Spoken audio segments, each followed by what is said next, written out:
Good evening, and welcome back to another live stream edition of Maddie's Rap with author and storyteller Matt D. Talford. Welcome to those of you that are watching this video on demand.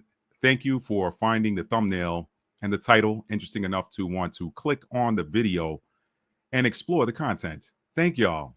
Thank y'all. And to my returning subscribers, you already know, your family. Welcome back, family.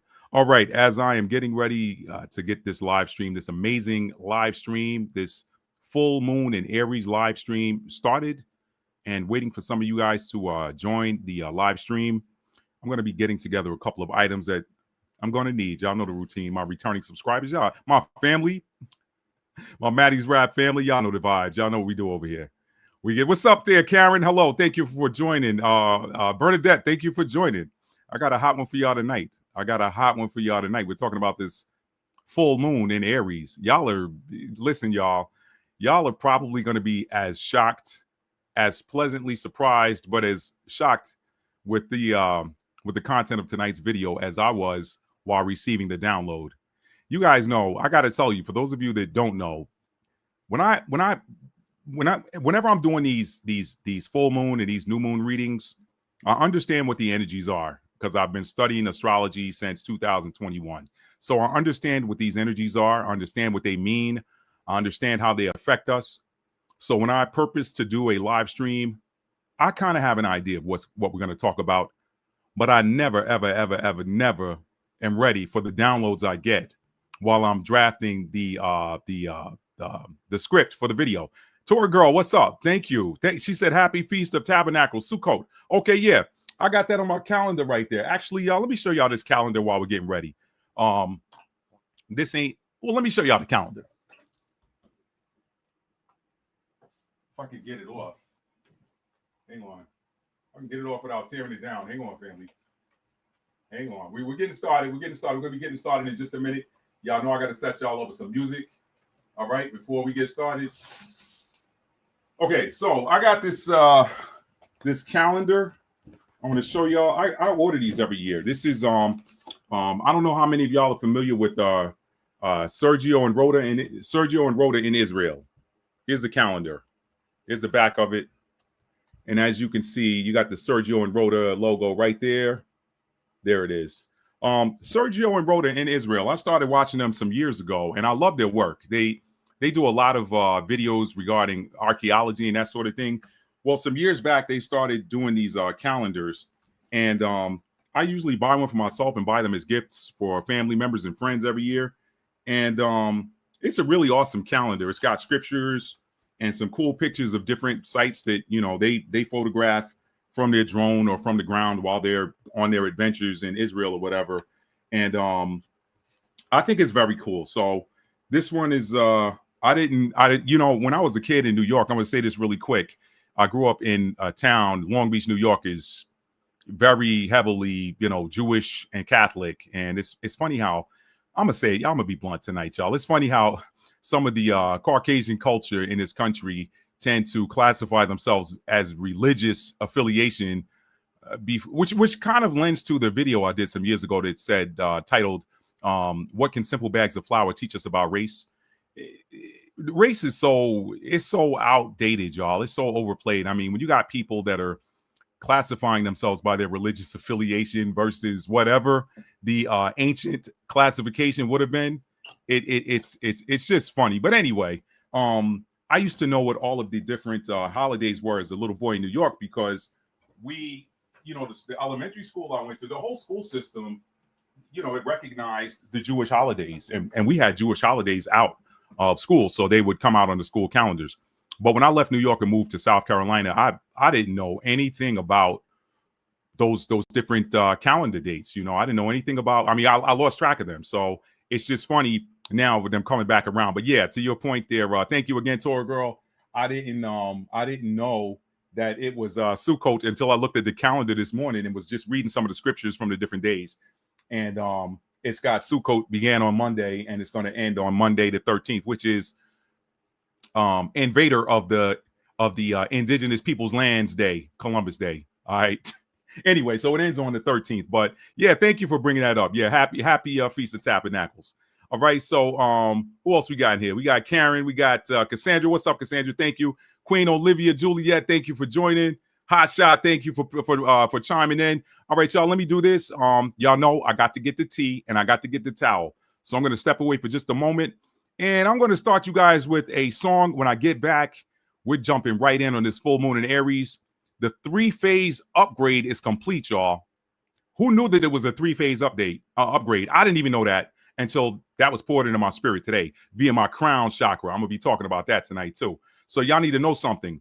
Warrior mode is activated now. Warrior mode is activated and the focus is on you. And we're going to be talking about that as soon as I get back. Thank you for saying that, Hot Shot. Yes, y'all, please help me out by hitting that like button because it's going to alert more people and let them know that we are live and broadcasting. And when I come back, I got an exciting announcement for those of y'all that were waiting on some more book announcement. I got an announcement for you guys. I'll be right back, though. You're watching Matty's Rap with author and storyteller Matt D. Talbot. Let me get y'all started here with some music.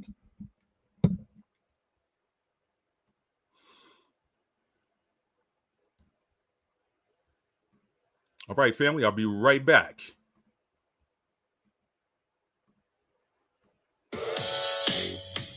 You're the one for me by D-Train. I'll be right back, family.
All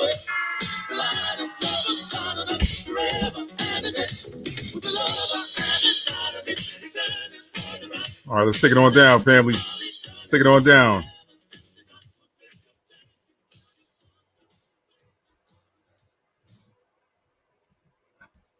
Right, that was James D. Train Williams with "You're the One for Me."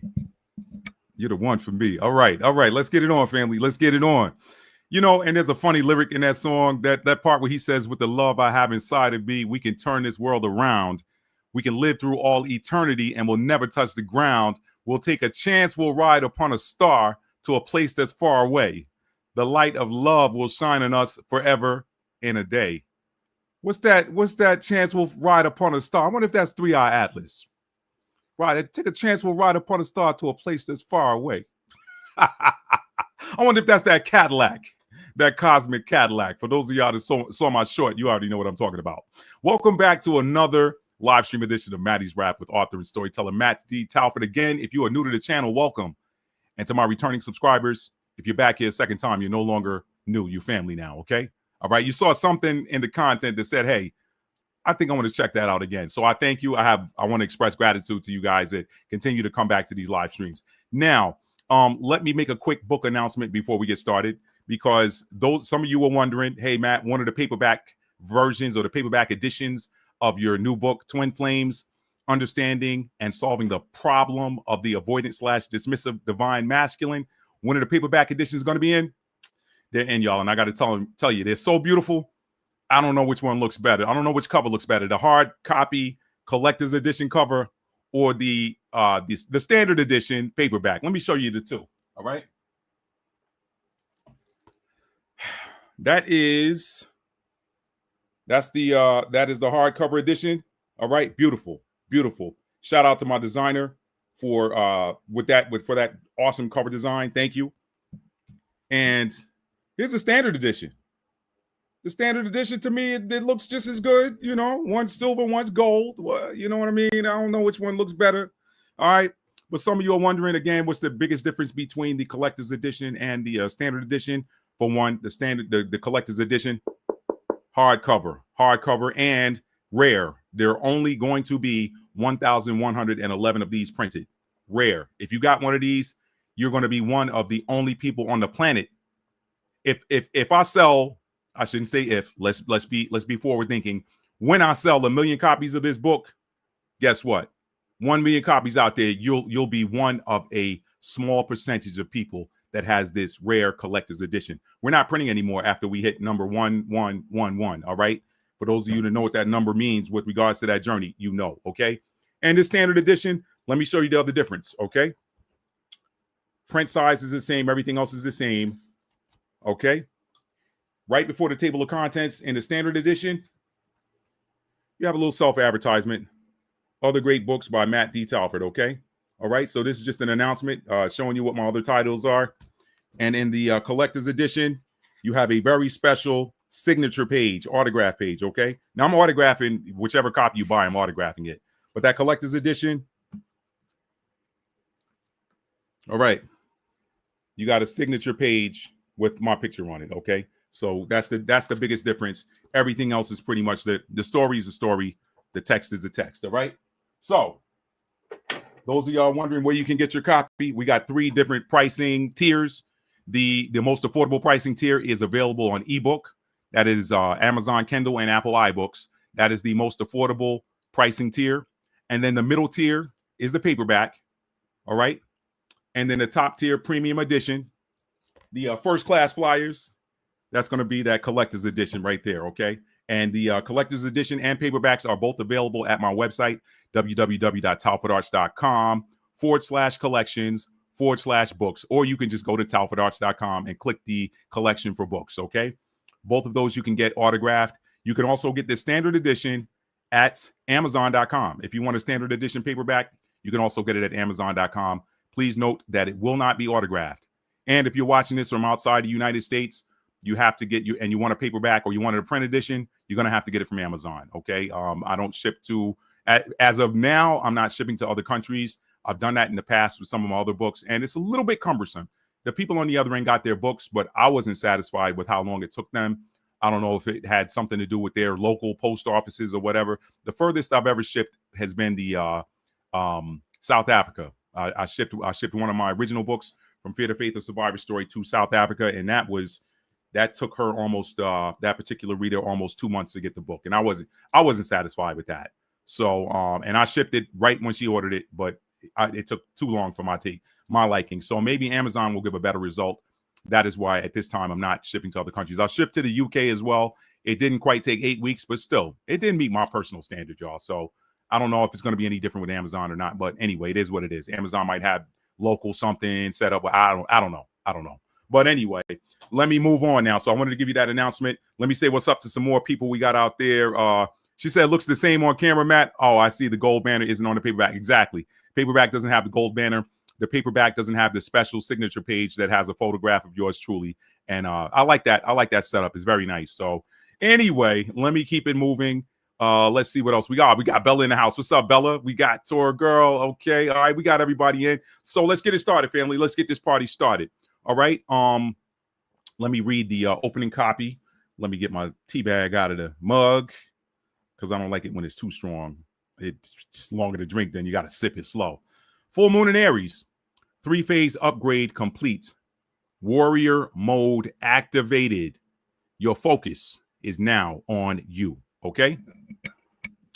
Did you know that the Aries full moon, this Aries full moon, is the completion of a 3-phase energetic upgrade that began with the Blood Moon Lunar Eclipse in Pisces last month, and that occurred on September the 7th. It continued with the Partial Solar Eclipse in Virgo, which took place on September the 21st, and it is culminating with tonight's full moon in Aries. Did you know that? That was a 3-phase energetic upgrade. I wasn't even aware of it until I got this download today, y'all. All right. So we're going to be discussing that tonight in this live stream. And for those of you that like timestamps, I will be adding timestamps to tonight's video within 24 hours after this live stream ends. Now, Cassandra's got a question on the board there. She says, Matt, would you consider maybe doing a live to discuss your book? Because I have lots of questions. That is actually in the works. I'm going to do that on a Friday night, Cassandra. So yes, absolutely. Absolutely, I am. I could do it as early as this Friday. I got to look at the rest of my slate. Sometimes, y'all, I script things to do, on certain days. I pre-script them, and then I get a download or I get divine instruction to go on a different route. So it could be this particular Friday, but you will know by watching for the announcements on either my community board or when you see the pop-up from the video. So absolutely, yes, I want to do that because I want to answer questions. I know a lot of you have questions about them. I was at my, and I don't mind saying this, I was at my 35th high school reunion this past weekend. And I was telling people, they were asking me, hey, Matt, what projects do you have? What projects are you working on right now? And when I told them about the current book, a lot of people still have not heard of that. So, and those people at my class reunion had questions. So I'm super happy to answer any questions you might have. So now let's see what else we got there. Queen Olivia said, awesome job, Matt. Thank you, Queen Olivia. All right, so let's get this party started, y'all. Thank y'all for being here tonight. Now, let me open up my notes, and I want to get right into this, y'all. I'm gonna get right into this. So now let me strike through on that. I'm trying to get a little bit more balanced and not balanced, but that is not what I wanted. Hang on a second. Control Z. Give me that strike through. Right there. Boom. Okay, that line's gone. Now, let me begin with a foundational passage of scripture that is going to support, is going to be the foundation, is going to be the overall energy for tonight's video. Y'all know I like to start with scripture, regardless of whether I'm doing an astrology reading or if I'm doing a prophecy or a scripture breakdown. There's usually some scripture that you can tie into this because we know, as I've been saying for the last 5 years now, the Bible and the ancient text from which it was derived was not spiritual. Was not religious. It's always been spiritual. The Bible and the ancient text from which it was derived is spiritual in nature, always has been. It was never intended to be religious, okay? It was hijacked by the religious establishment and rebranded and refashioned into the doctrine of control. Now, that also was, in my opinion, it was part of the divine plan to get us right back to where we are now, which is waking up and remembering who we are and remembering that these scriptures were not intended to be used as control and a system of bondage by, I ain't gonna get into it, all right? The Romans, all right? The Romans. Because the Greeks didn't do this. The Greeks didn't create Christianity. It was the Romans. But that's a story for another day. I'm not going to go off on a tangent. I'm going to rein in that Mercury and Sagittarius, all right, that likes to go off and explore other roads. So let's read this foundational scripture, y'all. Let me bring it up on the screen first. Thank y'all for being here. All righty. Let's get the party started. This one comes from Romans chapter 12, verses 1 and 2, or 1 through 2. I'm going to share it to the screen now. You'll see one of these highlighted, one not highlighted. I typically go with 12 and 2. But so one's not highlighted, but I'm going to read it anyway. Romans 12 and 1 through 2. And this is from the King James Version, as you all know that are returning subscribers. I beseech you, therefore, brethren, by the mercies of God, that you present your bodies a living sacrifice, holy, acceptable unto God, which is your reasonable service. All right. That's basically saying, look, keep your temple clean. It's a borrowed temple. The least you can do is keep the vehicle clean that somebody loaned to you. All right. That's that 12 and 1 in a nutshell. That vehicle was given to you on loaner. The driver is you, the soul that looks out of these windows right here when you're talking to people and observing and taking into the earth. That is you looking out of two windows. OK, I know this personally. I know it inherently from working in the ER for 4 years. I can look in the windows and see when nobody's at home. And usually that vehicle is taken to the cooler. All right. So if that isn't evidence that there's a driver inside of this vehicle, I don't know what else is. But that 12 and 1 basically says, listen, it is reasonable for you to keep the temple up, keep the vehicle up that was loaned to you. That's how you show your appreciation. Hey, you gave me this vehicle. You gave me the opportunity to drive it in this realm, in this space. You gave me the ability to operate and drive this spaceship in this space that we call the earth realm. The least I can do is keep this vehicle up. All right. Now, verse 2 is the kicker. And this is the real foundation for tonight. And be not conformed to this world, but be you transformed by the renewing of your mind, that you may prove what is that good and acceptable and perfect will of God. Now, that passage of scripture from Romans 12 and 2 is one of the greatest hijacks in modern religion, in Christianity. They make that about church service. They make that about proving what is that good and acceptable and perfect will of God. And then you got a pastor or a bishop or somebody, anybody that uses this scripture telling you what that is for you. That is not what that is. It says, be not conformed to the ways of this world, which religion is. If you're conforming to a religion, especially one of the 3 Abrahamic religions, then you're conforming to this world. This says, don't be conformed to this world, but be transformed by the renewing, refreshing of your mind, your conscious mind and your subconscious mind, that you may prove what is that good and acceptable and perfect will of God. I wish that was written with the period, not after God, but the period after for your life, that you may prove what is that good and acceptable and perfect will of God for your life. That good and acceptable and perfect will of God for my life is going to be different from yours. Why? Because I got a different soul contract than you. I got different natal chart placements than you. I've got a different North Node sign and house and degrees than you got. Okay. So prove, hey, I'm going to prove this. Who are you proving it to? Are you proving it to the world? No, you're proving it to yourself. Why? You're proving it to the Most High. Why? Because the kingdom of God is within you. So when you transform your mind, when you stop conforming to the world and you transform by the renewing of your mind, you refresh that spiritual awakening, then you can prove to yourself, not what somebody told you outside of you. Luke 17 and 21, Jeremiah 31 and 33 through 34. Not what somebody outside of you told you it is. It's what's inside of you, that you may prove what is that good and acceptable and perfect will of the Most High for your life, based on your soul contract. Pastor can't accept the grade for your paper. Bishop can't accept the grade for your paper. When you check out of this mofo, you're going to get graded on your own works as compared to what was in your soul contract. What was your purpose for coming to life? Did you knock out your deliverables? Sounds like an end of year review for the corporate people, right? Did you knock out your deliverables? Well, how are you going to get a bonus if you didn't knock out your deliverables? How are you going to get a raise, ascension, raise, if you did not knock out your deliverables? Find out what your deliverables are, okay? Y'all have heard me say this a lot, especially my boys, those in my inner circle. They've heard me say, listen, if the rules of this earth are not in the rules of these governments, these governing bodies are out of alignment with cosmic law and natural law, don't look for me to follow them.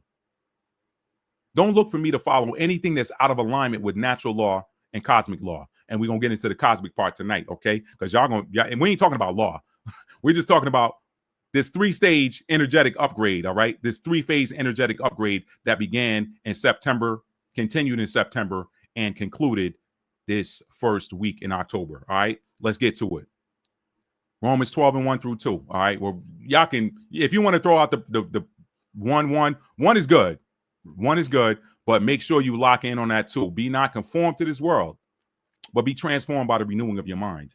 All right. If I never learned about a natal chart, if I never learned what my purpose, what my real purpose in coming here was, I'd be still conforming to this world. Hey, man, get a good job, man. Get a good company. Get a good job at a good company. Get you some good benefits and hold that down until you're 65. And then what? Like, what if that wasn't what I came here to do? Now, how much time do I have left to try to accomplish or to try to salvage what my eternal purpose was for this lifetime? Right. Anyway, let me get off that, because I'm getting a little bit of that shadow side of Sagittarius, Mercury and Sagittarius. Let me move on. Okay. So that was the foundational scripture for tonight's breakdown, Romans 12:1 through 2. Okay. Now let me move right along here. Let's see. Let me explain to y'all what those first 2 phases of that 3-stage upgrade were. All right. Let me get into that.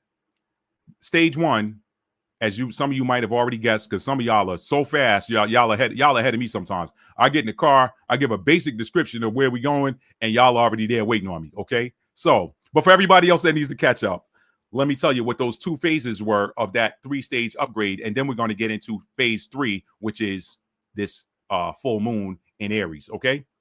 Stage 1 was what? Phase 1 was what? The blood moon eclipse in Pisces. The blood moon eclipse in Pisces was phase 1. What did that blood moon eclipse in Pisces do? And y'all, I'm going to read the comments at the end. I see you at the bottom there, Queen Olivia. I have Mercury and Sag too, so you already know the vibes. I'm gonna hold the comments till the end, y'all, and I'm gonna go through them just like last time so I can get through this material. The blood moon eclipse in Pisces was phase 1 of your 3-phase energetic upgrade for you. Okay. The focus is now on you, but we're gonna review and tell you what those 3 phases were. Phase 1 was that blood moon eclipse in Pisces. What did that blood moon eclipse accomplish?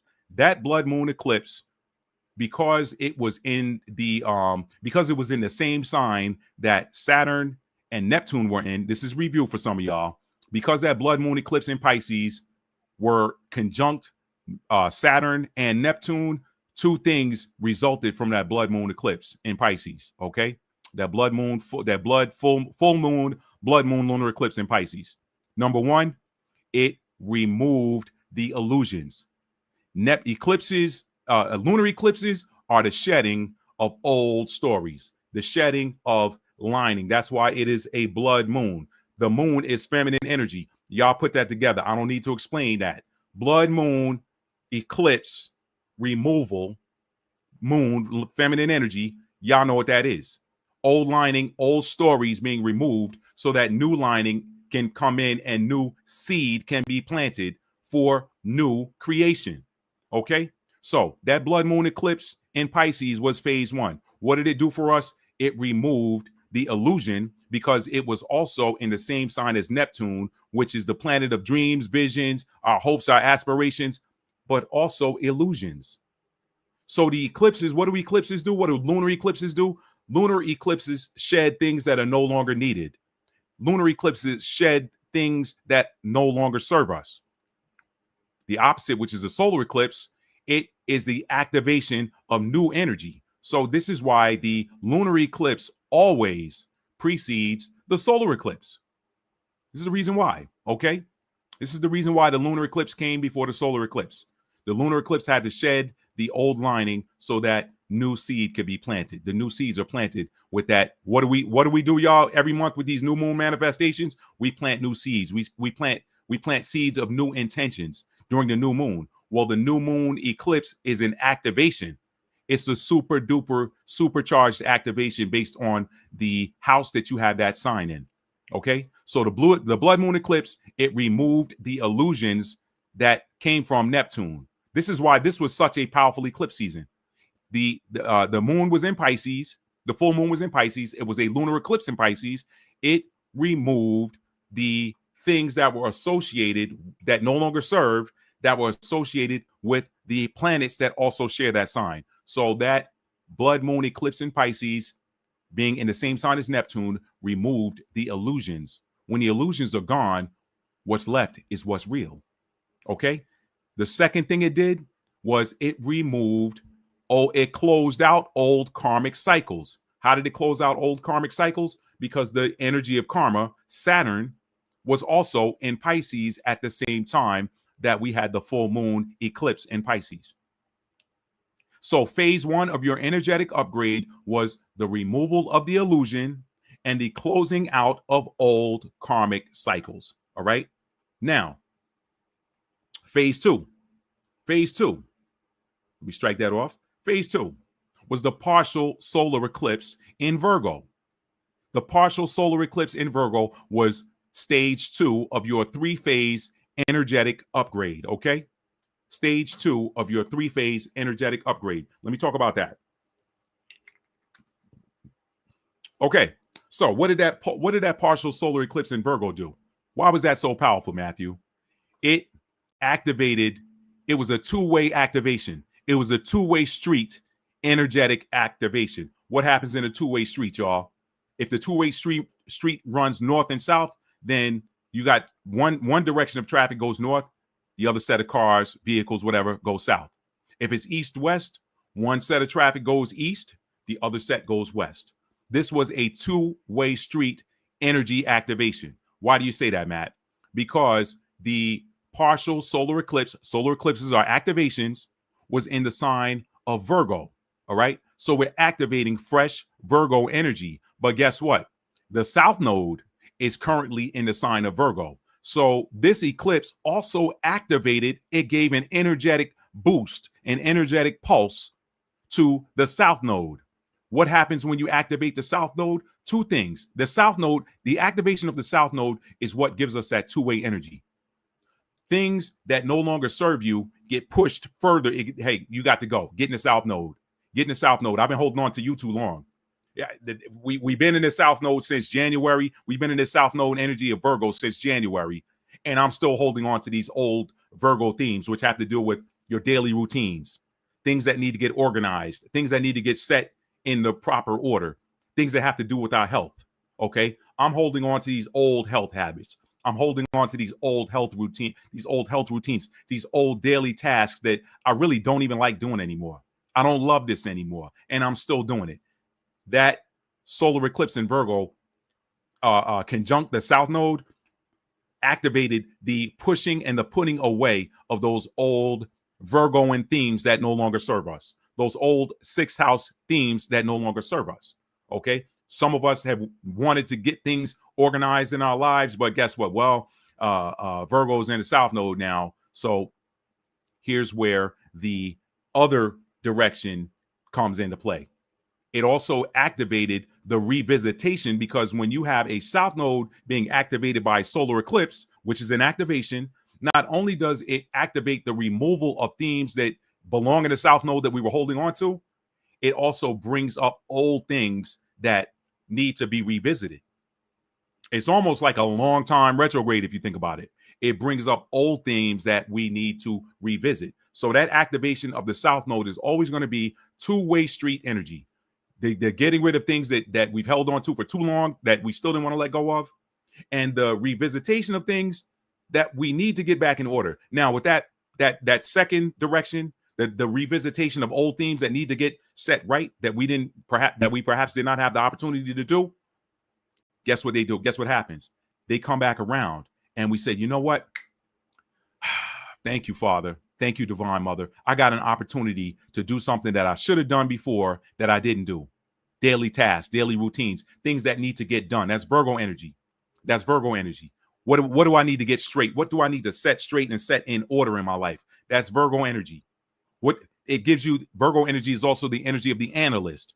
So it gave us the opportunity to that partial solar eclipse in Virgo gave us the opportunity to analyze what we're doing on a daily basis and see what needs to be gotten rid of versus what we did not complete that needs to be revisited, that we're getting another opportunity to get right, to get in order. Okay. Sometimes it's with the health. Okay. And then again, for the most part, it's with those daily tasks, those daily routines, things that we do on a daily basis. So that was the phase 2 of that 3-phase energetic upgrade. Phase 1, the removal of the illusion, paved the way for phase 2. It allowed us to now see clearly. There's no more illusion. Virgo is the analyst. It pays attention to the details. Hang out with a Virgo for a while. You're going to start to see that Virgos, sun, moon, and rising, they don't miss details. If you non-Virgo, you might miss a detail that Virgo energy picked up. Oh, man, how'd you see that? They don't even know how they do it. They're wired for it. So phase 1, remove the illusion. It closed out old karmic cycles, paving the way for phase 2, which is the activation of new, fresh energy with regards to our daily routines. Also, because it's in the South Node, the revisitation of things that we need to get done that we missed an opportunity to do before, and the removal or the putting away of things that just we continue doing that no longer served us, but we couldn't find the energy or the strength to get rid of them. That solar eclipse activation. Remember, the sun rules over that 3rd chakra, which is the solar plexus chakra, which is where we get our confidence and our strength from. Okay. The sun card in tarot, that's sun energy. The strength card in tarot, that's the energy of the sun.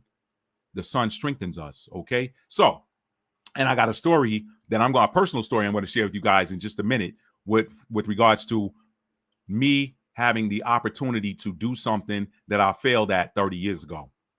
Mind blowing. You can't make this stuff up. Now, so that was phase 1 and phase 2. Phase 1, removal of the illusion and clearing of old karmic cycles. Phase 2, the shedding of things that no longer serve us that we're doing on a daily basis, and the revisitation and the opportunity to redo things that we did not complete, or to complete things that we perhaps did not complete before that needed to get completed, that needed to get set in order. That was phase 2 of your energetic upgrade. You see how that works? See how those two work together? The lunar eclipse paved the way for the solar eclipse. But what we didn't know is that those two combined paved the way for this full moon cycle that we're going to be talking about tonight. Okay. Now let's get on into that part. The full moon in Aries. What are we doing with this full moon? There's a lot of different energies that Aries covers. I'm not going to try to go through all of them, but let me explain what we're going to focus on here tonight. This full moon in Aries is all about putting yourself first and the activation of the ram or the warrior. You ever see any video of a ram, any National Geographic video of a ram? That ram don't care. If that ram wants something and you're in the way, he lowers his head, boom, knocks you out of the way. That ram is clearing its path. That ram is impulsive. It may strike out of nowhere. That ram energy is impulsive, but it's powerful. It is the sign of the warrior. Aries is ruled by the planet Mars, which is the planet of, among other things, it is the planet of power, but it's also the planet. And when I say planet, y'all, please understand that I'm not talking about something you would land on. I should just call these energies, which is what they are. They're not these terraformers or things that you can put rovers on, like the deceiver, NASA, the deceiver, has led us to believe all these years. You can't put something on pure energy. It's got to be something solid for you to land something on. This is light. All of these are light energies. The Bible calls them lights. It doesn't call them lands. It calls them lights. Okay. So understand that when I say planet, use that interchangeably with energy. So Mars is the planet or energy also of war and conflict. That's the ram. The ram is the warrior. The ram is the warrior. In mythology, Mars is the quote unquote god of war. Okay. So it's the energy of conflict. It's the energy of the fearless warrior, that battlefield general. Fearless, bold, energetic, passionate. That's that Aries energy. But because Aries rules over the first house of self, in tonight's video, we are going to focus on, and when we're talking about the final stage of this 3-phase upgrade, it requires you to focus on yourself. That's why I got in the title, your focus is now on you. Okay, so this full moon in Aries and what we're talking about tonight is about putting yourself first and the activation of your inner ram or your inner warrior. Okay? Let's keep it moving. All right, next. Let me talk about the beautiful triangle that was formed by these three cosmic events. Okay? The formation of the triangle. Two of these energies, the first two energies were mutable energies, and they were feminine energies that formed the base of the triangle. Okay? The first energy we saw was the feminine element of water. That was that full moon eclipse, lunar eclipse in Pisces. That's a water sign. So the element there is water. The next element was the partial solar eclipse in Virgo. Virgo is earth. Those are two complementary, they're two complementary elements that support and feed each other. Okay? Earth and water feed each other. They support each other. They complement each other. Okay? And then those were combined to support the apex of the triangle, which is the cardinal masculine energy of fire, Aries. Aries is cardinal fire, and it is masculine energy. So you had two feminine energies at the base and then a masculine energy at the apex. Okay? Now, so they formed a triangle. We're talking about a three-stage or three-phase energetic upgrade. The triangle is one of the most powerful symbols in what? Geometry. In geometry. You want to know how those pyramids lasted and stood for so long? They're triangular in shape. They're able to withstand the elements, okay? We're able to withstand the elements in ways that a square, a rectangle, or anything like that never could. That triangle is very powerful, okay? So now let's talk about that mutable. Let's talk about those elements. Let's break them down. That mutable water that kicked this thing off was Pisces. Pisces is a mutable water sign, okay? It's ruled by Neptune. What does Pisces rule over? What does Neptune rule over? It rules over the subconscious mind. That second one was mutable earth. Mutable. The mutable energies are adaptable. Keep that in mind when you're thinking mutable, adaptable, able to transform and be something, be whatever is needed to be whatever is needed to be at the time. So the first element that kicked this off was mutable water. That was the Pisces, the sign of Pisces, which rules over the subconscious mind. And lunar eclipses have to deal with emotions, okay? Full moons, the moon itself is emotions, okay? Next, mutable earth, Virgo, ruled by Mercury. What does Virgo rule over? It rules over the conscious mind. It rules over the conscious mind. Why? Because its ruling planet is Mercury. That's why Virgo is so great at analyzing details of what it sees. Conscious. I'm conscious. I see that. Let me analyze that. What's that about? Let me communicate what it is that I'm seeing. As a part of my analysis, let me ask some questions. That's Virgo energy. Okay. So the Pisces, Virgo and Pisces sit on the same axis. Pisces imagines. It's the subconscious mind. It has the ability to go deep. Neptune, go deep into the water, go deep into its emotions, go deep into its imagination. All right. It's balanced by that grounded energy of Virgo. Virgo helps Pisces to stay grounded. Pisces helps Virgo to not be so rigid and to be more imaginative. That's how those two energies on that same axis balance each other out. So we started with mutable water, adaptable emotions, and then we went to mutable earth, grounded energy, adaptable earth energy, adaptable physical. Earth has to deal with the physical, the everyday, the daily, the productivity. That's the earth signs. They're all about productivity. All right. And then what do we finish with? We're finishing with tonight. Started last night. It moves into tonight. Okay. That cardinal fire, Aries, which is ruled by Mars, as I said before. It rules over the first house of self. As the rule of the first house, it defines you and dictates the energy that colors every aspect of your life. That first house sign colors every aspect of your life. Now, let me say this. That part is relegated to the sign and ruler of the individual, of your individual first house. So even though Aries is the natural ruler of the first house, I'll use myself for an example. I'm a first house Libra. So my ruling planet is Venus. But keep in mind that that first house colors, the energy of that first house dictates and colors every aspect of your life because it sits at the top of your chart. Okay. So in the case of Aries, every aspect of your life is going to be colored by that passionate, bold, fearless leadership energy. Libra, every aspect of your life is going to be, which sits opposite Aries, is going to be is going to color every aspect of your life with that Venusian, that softness, that grace. Okay, but it's also leadership because it's cardinal air. All right. So I wanted to give you guys that breakdown. Now we're keeping in mind Aries is it rules over the first house of self. Okay, it rules over the first house of self, and your first house sign defines you, the self. Okay, how the eyes through which you see life and how everyone sees you. Remember, astrology is just like the universe. It is a study of opposites. So your first house sign is the lens through which you look at everything and the visor through which everyone, or the window through which everyone sees you. All right, giving you some basics before we get on to the meat. Now, those three back-to-back cosmic events have combined to activate Romans 12 and 2. The transformation of the individual by the renewing of their minds, both conscious mind and subconscious mind. Why, Matt? How is that so? Because you had a lunar eclipse in Pisces. Pisces is ruled by Neptune, which rules over the subconscious mind.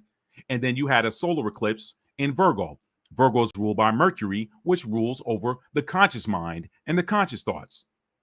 And then you've got Aries, okay? Aries, the bold, passionate, fiery, selfish when necessary, leadership energy, okay? That was the activation.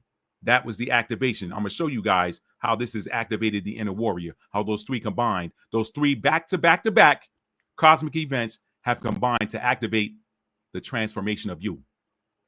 The refusal to conform anymore to this world, but to be transformed by the renewing of your mind. That's why I read that scripture. Those three back-to-back events activated the release of conformity and the activation of the renewal of your mind. Remember, where the mind goes, the body follows. Okay. And what happens? Why? What was the purpose of that? To prove what is that good and acceptable and perfect will of the Most High, but for your life, which again is something I felt like should have been added to that passage of scripture, because not everybody has the same purpose. All right. Now,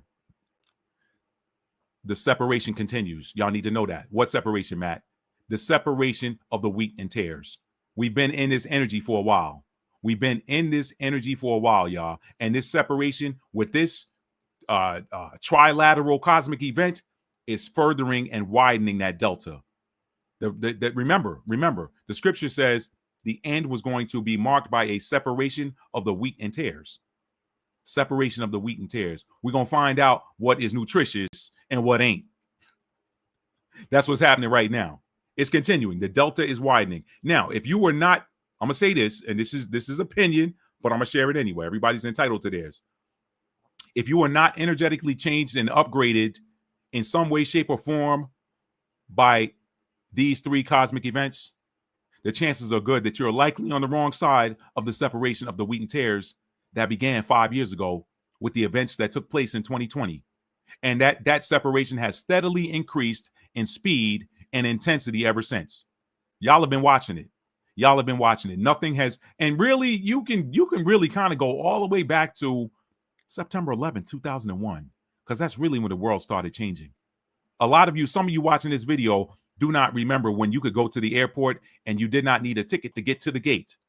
The ticket was all you need. The ticket was what you needed to get on the plane, but you did not need a ticket prior to September 11th, 2001 to get up to the gate. You could walk and accompany your family member, friend, whatever, all the way up to the gate. And when they called to start boarding, you would give them a hug and say, I'll see you next time. And then you leave that terminal. Now, if you ain't got a ticket, they didn't have any security checkpoints before. A lot of y'all don't even remember those days. Everything started changing after September 11, 2001. But it really went gangbusters 19 years later in 2020. I'm not going to talk about what happened. Y'all already know. All right. So let me keep it moving because we're going to get to, let me see where I'm at on time so I can mark this. Let's say 50, 40.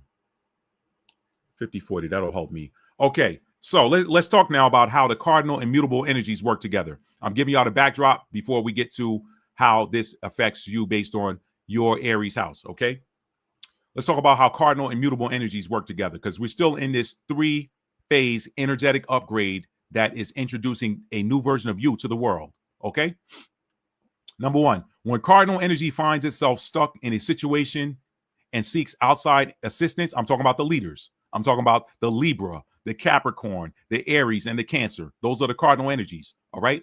When cardinal energy finds itself stuck in a situation and seeks outside assistance, it does not look forward to the energy that comes after it, which is the fixed energy. Remember, everything moves cardinal, fixed, mutable, cardinal, fixed, mutable, cardinal, fixed, mutable, and cardinal, fixed, mutable. Those are your 12 signs, okay? What follows the cardinal sign is a fixed sign of a different element. So, cardinal energies, when they're stuck in a situation or they find themselves stuck and are seeking outside assistance, which isn't often because they were built to be leaders, but sometimes leaders need help too. When those cardinal energies find themselves stuck in a situation and needing outside assistance, they don't look forward to that fixed energy.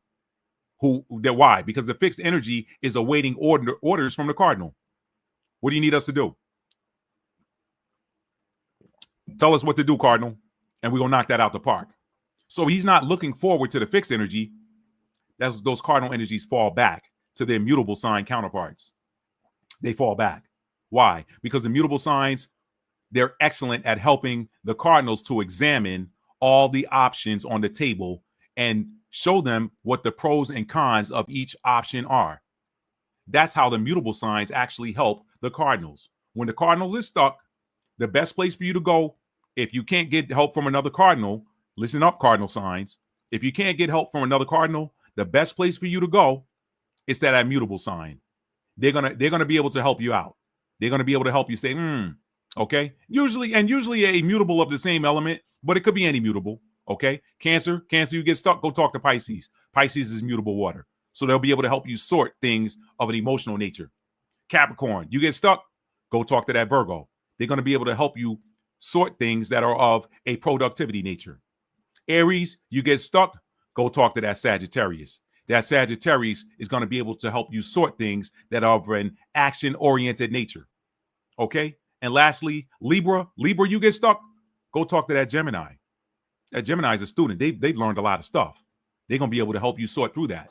That's kind of how that works. Those cardinal energies, when they're stuck, they fall back to their mutable counterparts to help them look at all the options on the table and examine the pros and cons of each. That helps that cardinal make that decision when they're stuck.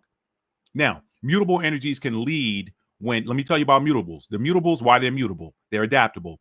Mutable energies can lead when the situation calls for it, and they can also carry out the mission when the situation calls for it. So they can execute and they can step in when they need to be a fixed sign. They can step in when there's a need for a cardinal sign. Now, that mutable can't do it like that fixed. That mutable can't do it like that cardinal. But guess what? Neither that fixed nor that cardinal can work through and adapt like that mutable. They're kind of rigid. That mutable, they can do, hey, what do you need me to do? I can do this. I can do that. So that is their strength. That is the gift from the Most High, the gift from the Creator, the gift from the universe to us that are mutables and fixed. We can get the fixed signs can get help from the mutables too. The fixed sign, think about it. The fixed signs carry out the mission. They carry out the orders. They don't want to go back to the cardinal and say, well, I couldn't do that. They're going to go first and check with that mutable and say, I'm stuck. How can I get unstuck? The mutables help everybody. That's their superpower. They can fly in and save the day. Okay. So mutable energies can lead when the situation calls for it, and they can also carry out the mission when the situation calls for it. But their true strength lies in their adaptability, which is why the cardinal signs rely so heavily upon them when they get stuck. Think in terms of a commanding general and a senior non-commissioned officer, using military terms, or commanding officers and their executive officers. Okay? Again, if we use the military example, the non-commissioned officers corps can symbolize mutable energy. How so? Because non-commissioned officers lead the way. They lead the way. Non-commissioned officers they lead the way when it comes to the execution of the plan. The non-commissioned officers lead the lower enlisted soldiers, airmen, Marines, sailors, in carrying out the battle plans of the commanding officers. That's what the non-commissioned officers do. So they lead them. They lead the enlisted ones. The officers say, hey, this is the battle plan. They give it to their senior non-commissioned officers who are tasked with executing those plans. What do those senior non-commissioned officers do? They lead the lower enlisted ones that are actually out there sending bullets down range or steering the ship, okay? Or loading the bombs and missiles onto the planes, okay? Or processing the information and the intel that helps the planes get to where they need to go. Those are the lower enlisted. That's what they do. They carry out the battle plans. They are led tactically or task-wise by the non-commissioned officers. So those non-commissioned officers can be looked at like the mutable signs. The other thing they do is they also serve to advise the commanding officers of potential pitfalls in the battle plan. That's another thing that they do. They also communicate critical flaws in the battle plan that were not discovered until they got to the execution phase of the plan. That's what that non-commissioned officer, that's why the sergeants and the senior NCOs and these different, or the petty officers in the Naval Corps, in the Navy, that's why these men and women are so highly regarded by brass, because they can do all of that. Now, likewise, the executive officers serve as advisors to commanding officers too. So you can look at XOs like the mutable signs as well. Just wanted to give y'all some military analogies. Y'all know your boy Matt. He's a relative learner, so he's a relative teacher as well. Let me give you something that you might be able to relate to help drive home a point. All right, next. Let me give you an interesting factoid. And this, y'all, from here, we're going to get to, this is going to lead us into the houses. So let me go over this now. This is an interesting factoid. This was not planned. I'm going to say again, this was not planned, but this was part of the download, y'all. This is something that the Most High showed me while I was scripting tonight's video. Since we're talking about Aries and talking about the ram, this is the download that came to me through via my crown chakra, which I'm going to be talking about in just a minute. This interesting factoid. In some Eastern cultures, and I'm reading from my notes, in some Eastern cultures, realignment of the chakras or energy centers, also called energy wheels, that's what a chakra is. It's a wheel of spinning energy. Pardon me. That chakra is a wheel of spinning energy. All right. So for those of y'all that are sky watchers like myself, I love to go outside at night or pre-dawn and observe the sky just to see what I can see moving, because I think it's the coolest thing ever. Maybe I see a meteorite or something, or maybe I see one of those spinning wheels of energy. Some of y'all have seen them on some videos I did last year of me capturing part of the sky in my backyard. Okay. In some Eastern cultures, realignment of the chakras or energy centers, also called energy wheels, involves chanting the 7 bija mantras that are associated with their respective chakras. Now, not everybody knows what all of those are, but for those of you who practice yoga and different, you go to a yoga studio where you're doing Ashtanga, or you're doing what do they call it, Bikram yoga or hot yoga or whatever. A lot of times with some, not all the time, some teachers do it, some don't, but a lot of times what they'll do is they'll end the class with an Om. So everybody goes Om, which is said to be the sound of the universe. But Om is actually one of the sounds associated with one of the chakras. I'm going to get in that in just a minute. Okay. So when you're talking about chanting of the 7 bija mantras, Om is just one of them. But these sounds actually help to realign your spinning energy wheels. Sound, okay? Sound activates. So since we're talking about Aries, which is the ram, right? I'm jumping ahead. I skipped ahead in my notes, okay? The animal or avatar associated with the sign of Aries is what? I just said it. It's the ram, okay? Now, in the Eastern communities, it's pronounced Ram. Okay, it's not, we say Ram in the West, but in the East, it's pronounced Ram. Okay, now, when you, here, let me do this. Let me read this Bija Mantras article for y'all really quick. It's not long. I want to show y'all what these are because I can show you better than I can tell you. And then we're going to take a look at how that when you break down that word ram, how that's going to tie into what we're talking about tonight. This is fascinating, y'all. I was not looking for this. But let me pull up that article really quick. All right, where is it? Let me make it a little bit bigger. This comes from ar-yoga.com. Now let me bring this up on the screen. Thank y'all for watching.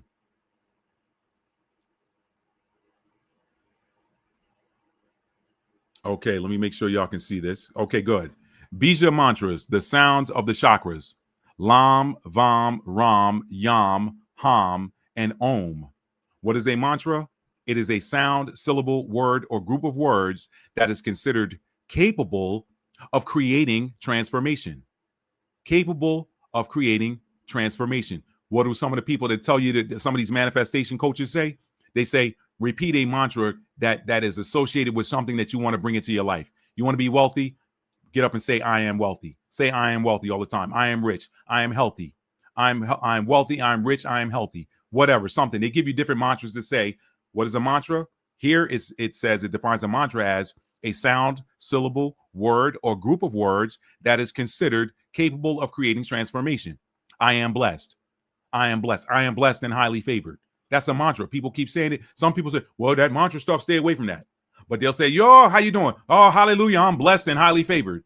You saying that next person, how you doing today, sister such and such? How you doing today, brother such and such? Man, I'm blessed and highly favored. Mantras are wicked in the church, but the church says them all the time. It's because they don't know. My people are destroyed for lack of knowledge. Hosea 4:6. What is a mantra? A sound, syllable, word, or group of words that is considered capable of creating transformation.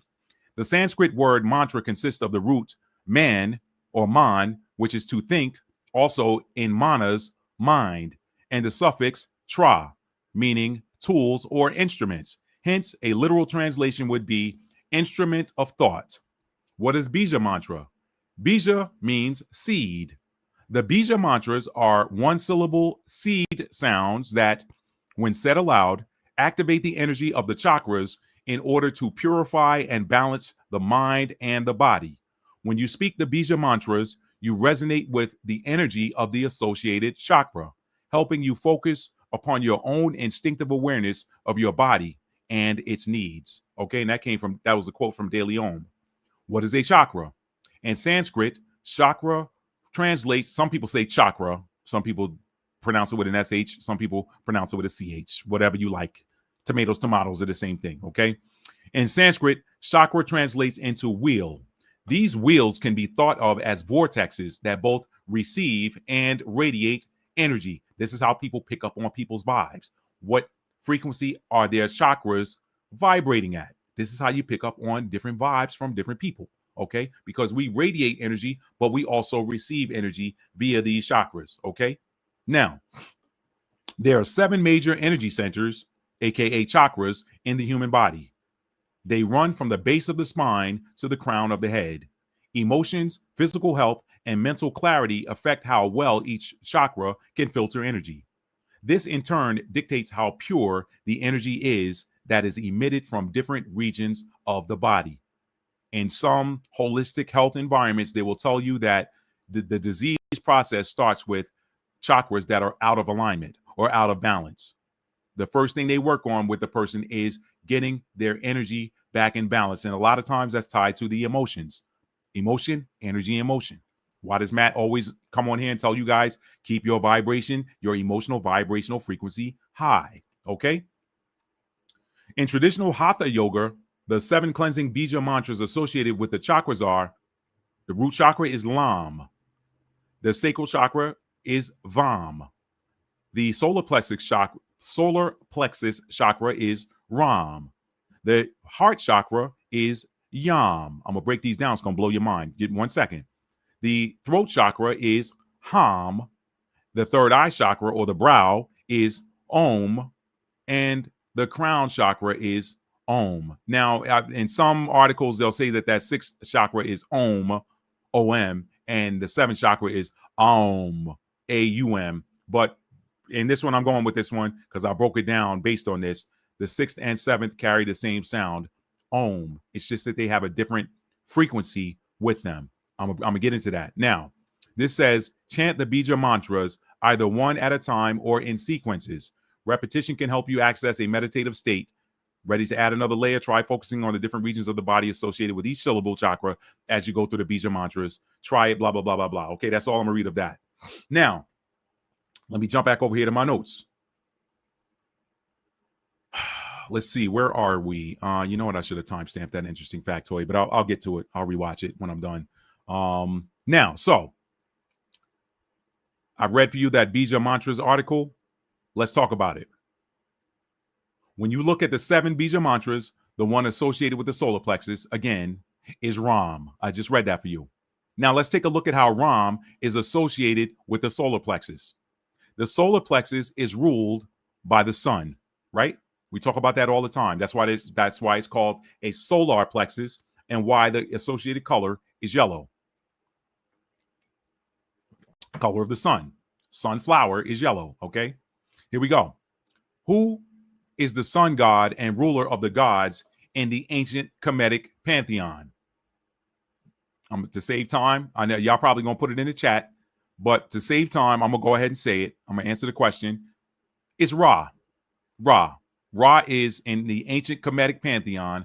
Ra is the name used for the ruler of all of the gods in that Kemetic or that Egyptian pantheon. His name is Ra. Okay. Now, if the planetary energies are also known as heavenly hosts, right? Isn't that another thing that they call the planetary energies? They call them the hosts of heaven and the heavenly hosts. If the planetary energies, that's right, whoever put Ra, I see it in the comments there. I think that was Bernadette. Yup, she got it.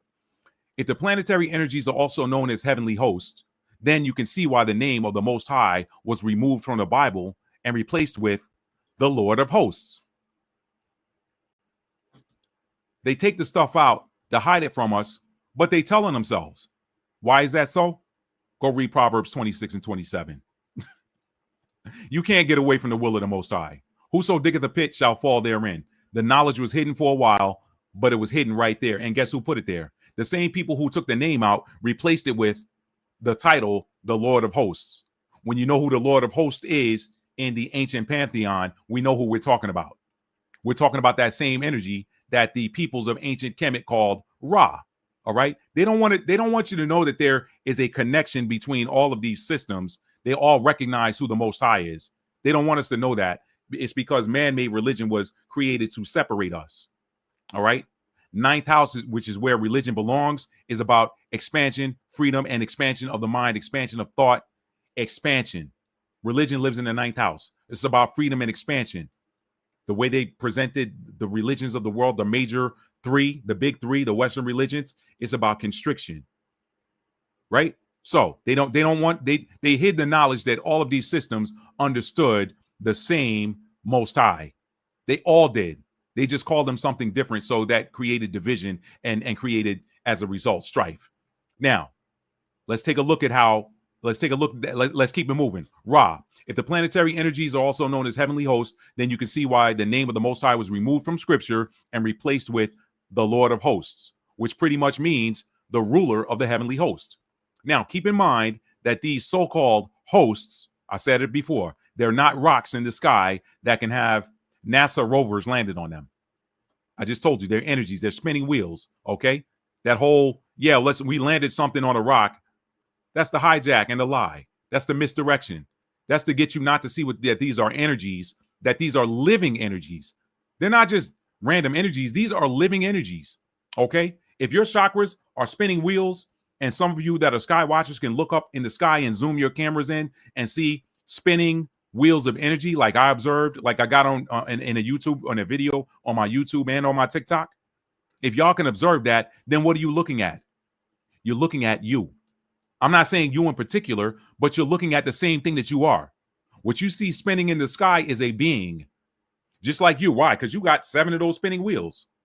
Okay, so you see those spinning wheels in the sky, you're looking at a being. It's not just some random energy. It's not some random light. It's not a comet. It is the energy outside of a body. Are y'all catching what I'm throwing? Are y'all picking up what I'm putting down? The truth is that these energies, and I'm back on my notes, the truth is that these that there are energies, and every person walking the face of the earth who is not a soulless being is made up of various different portions of each of the host energies that we see in the heavens. Okay? Every person on this planet that is not a soulless being is made up of various different portions of the host energies that we see in the sky, and they're packaged inside of this container or these containers called bodies. That's why, let me not even go there. Let me keep it moving. I don't want to get too far off track. I'm a Mercury and Sagittarius. It's easy if I don't rein myself in. Now, let me get back to these energies. Each of those 7 mantras is made up of a 1-syllable word that consists of 2 energies, a beginning and an end. Y'all saw the 7 words. I'm gonna go over them in just a second. This is the last of the setup, and then we're gonna get to those 12 houses and how this solar eclipse is going to reveal to you. Okay. Now, getting back to those energies. Each of them, or each of the 7 mantras, is made up of a 1-syllable word that consists of 2 energies, a beginning and an end, right? We see that theme in scripture. I'm the Alpha and the Omega, the beginning and the end, all right? Sound. In the beginning was the Word, and the Word was with God, and the Word was God. Sound. Let's keep it moving. The end of each of those sounds is That's what they have in common. Okay, you got lam, vam, ram. But the end of each of those sounds, the beginning is different, but the end is the same. Now, in ancient Hebrew, is the sound that represents water, which represents life in the physical sense and emotions in the spiritual sense. Ancient Hebrew. Some of y'all that have studied Hebrew, study some Paleo Hebrew, some pictographic Hebrew, you know that the which today's like in English is the letter M, but that sound represents life. Okay, it represents water. It represents life. Okay, water in the physical sense. Water is life in the physical sense, and it is emotions in the spiritual sense. Okay, all right. Now, or ma, they're both the same. Ma being water also represents the feminine element that powers life. What do you call your mother? Ma. She's the water through which you entered into this earth realm. That's why we call mother Ma and father Pa. I ain't gonna get into the pater and the ma. I ain't gonna get into that, okay? But those of y'all who know, I don't have time for that tonight. Okay? So again, Ma being water also represents the feminine element that powers life. Its counterpart being fire, the masculine element that powers life. Okay? Air is the supporting element of fire, and earth is the supporting element of water. Y'all got that? All right? Ma is water. It represents the feminine element that powers life. Its counterpart is fire, the masculine element that sparks life or powers life. The sun, that's fire. Air is the supporting element of fire. You need air for fire. Without air, there's no fire. And you need earth to support the element of water. Without earth, how are the waters compassed and contained? The scripture talks about the earth or the waters being compassed. They're compassed by earth. Earth helps to contain water. It helps to give shape to water. It also helps to purify and cleanse water. Running water going across earth removes the impurities. It makes it pure. It also picks up elements from the earth and minerals from the earth, so that when you drink water, you're actually drinking in not just hydration, but you're drinking in the minerals that help to support your body.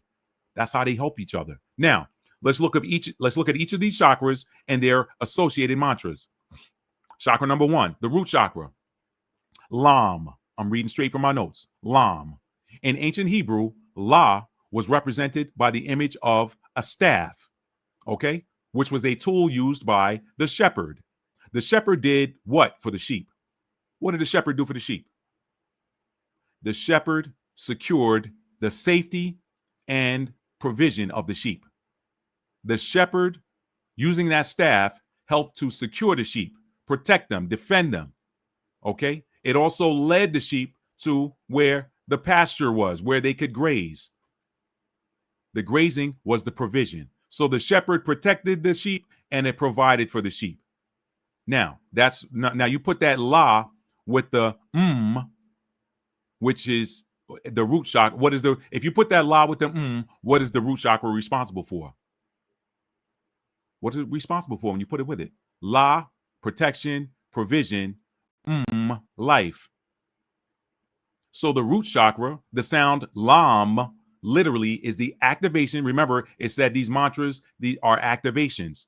The sound lam literally is the activation of the security and protection and provision of life. So when you're playing a root chakra frequency, this is why I tell people, and I do this myself. I don't never tell anybody to do anything I don't do myself. If you feel unsafe for whatever reason, I don't care what it is, you could go out and have a near miss while you're driving your car, or you could I don't know, you could be walking down the street and a vicious dog run out at you, God forbid, or you have some bees or something attack you and you just don't feel safe. You go in, that lowers your vibration a little bit. Whatever happens in your life that makes you feel not safe or not secure, I tell people, go and listen to some root chakra music, because that rebalances your root chakra and removes those feelings of not feeling safe. It works. It works. I've done it myself. Okay. So the sound lam literally is the activation of the security, protection, and provision of life. All right. Chanted at or sung or hummed at the right frequency. This is why you need to listen to some of these different frequencies, so you know, okay, what's the right pitch? The pitch is the frequency. Let me keep it moving. Now, the sacral chakra, chakra number 2. The sound is vam. Vam. Now, in modern Hebrew, I'm reading from my notes. In modern Hebrew uses a V sound, V, which was not present in ancient Hebrew. Okay, I'm gonna show you two sides of this. The V sound was not present in ancient Hebrew. It was a B sound. They added the V when the Europeans came in and did their thing. Okay, in ancient Hebrew there was no V sound. It was a B sound. So we'll translate it for this part into the B sound. We'll go from vam. I'm gonna come back to vam because that's what the teaching is. It's vam. I'm gonna come back to it, but I want to show you two sides of it. That's that Libra rising in me. I want to bounce it out and show you the two sides. Ba in ancient Hebrew is what? Somebody already knows. Ba, you can put it in the chat if you know. Ba is the house. Ba represents the house. Okay? So consider that when saying vam. Consider that ba when you're saying vam. Just keep that in mind. Now, when you look at Spanish, the word va also means go or goes. Va. When somebody says vamos, they're saying, come on, let's go. Okay? Now, my tennis fans out there, Rafael Nadal, he hit that winner. Vamos! Let's go. Come on, let's go. All right? Va. In Spanish means go or goes. When you put it together, vam can also mean, when you put that va with the letter or the sound, it could also mean go to life. Go to life. The womb is the portal through which one travels to enter into life, right? Which energy zone is the womb located in? Y'all know. Which energy zone is the womb located in? It's located in the sacral chakra. It's located in the sacral chakra. Okay? So, whether you look at the sound associated with the sacral chakra as ba or va, the energies are combined into one. The activation of life and the activation of the portal through which you go to enter into life. That's right. Whoever put sacral, I see it at the bottom there. A woman's womb is stored in the sacral chakra of the woman. A woman's womb is stored in the sacral chakra of a woman. A man's seed is stored in the sacral chakra of a man. Excuse me, y'all. So the sound vam literally is the activation of the house of life, or the portal of life, or the gateway to life. When you say vam, whatever that pitch is, I know that's not on the right pitch, but vam, that is literally the activation of the house of life, or the portal of life, or the gateway to life. Okay? Now, which is why in some spiritual communities, a person who has difficulty manifesting is said to have either a blocked or spiritually infected sacral chakra. I don't need to tell y'all how you get a spiritual infection in your sacral chakra. I ain't even talking about a physical infection. I'm talking about the type of spiritual infection that blocks your manifestation. Again, Vam, which is the sound associated with the sacral chakra, is literally the activation of the house of life or the portal of life or the gateway to life. When you're manifesting, you're bringing a concept or something in your mind, something that is not physical, into life. That's what manifestation is. I imagine me having this. You manifest it and it comes into fruition. The intangible becomes tangible. So that's why in some spiritual communities, it's said that a person that is having difficulty manifesting has a blocked sacral chakra or a spiritually infected sacral chakra. What's the other evidence, Matt? Babies come into life after being conceived in the sacral chakra, right? Babies come into life. Babies are manifest after being conceived in the sacral chakra, followed by their soul energy, aka their soul energy being injected into the sacral chakra, followed by them being manifest into this realm via the gateway found in the female sacral chakra, the womb. Now, Hebrew, wa, okay, wa, because that's another one there. Wa vam, that the va in Hebrew is the tent peg, but that's modern Hebrew. They call it va. In ancient Hebrew, it's called a wa. So whichever one you want to look at, vam or wam, the wa va is the same thing. It is the thing that holds down, or the anchor. It's the tent peg that anchors, that secures or fastens the rope that's connected to the tent that holds down the house. Okay. So wa or va holds down, it anchors. Ma is life. If you want to say ba, it's the house. Now, watch this. Watch this, y'all. Watch how I do this. Watch how I do this. I'm gonna break down the word womb for you using ancient Hebrew. I'm gonna break down the word womb. W-O-M-B. Womb. Wa holds down or anchors. Ma, wa, it holds down or anchors. Is life, and ba or ba is the house. So the womb holds down life in a safe and secure house. You see that? You see that? You can say womb without the O in it. Womb, womb. The womb holds down life in a safe and secure house. The womb sits in the sacral chakra, which sits on top of its foundation, the root chakra.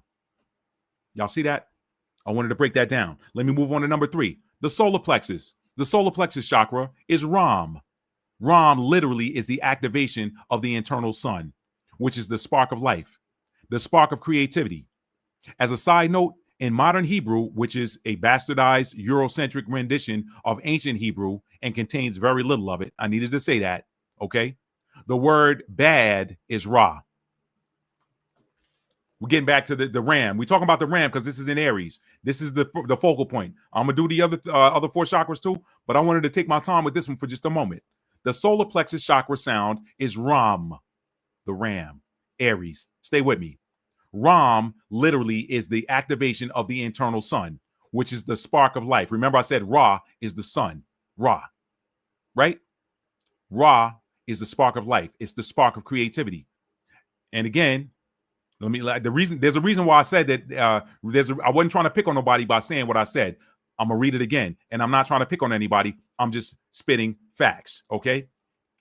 In modern Hebrew, which is a bastardized Eurocentric rendition of ancient Hebrew, and it contains very little of the ancient Hebrew, the word for bad is Ra. Y'all can look that up. Okay. Those of y'all that know how to read the Hebrew character set, bring up your Google Translate and type in English, type in the word Ra and tell it to translate the Hebrew. Okay. No, I'm sorry. In English, type in the word bad and tell it to translate the Hebrew. What you're going to find is the Ra and the Ah. Ra. So they took the word Ra, which in ancient times meant sun, and turned it into bad. I guess that makes sense if you don't have the genetic makeup to allow you to thrive in the sun. See that? See how they did that? If your skin boils and burns in the sun, then Ra, the sun, technically is bad for you. No wonder they changed it to changed Ra to bad. But I digress. The sound Ram literally is the activation of the power of the sun in your life.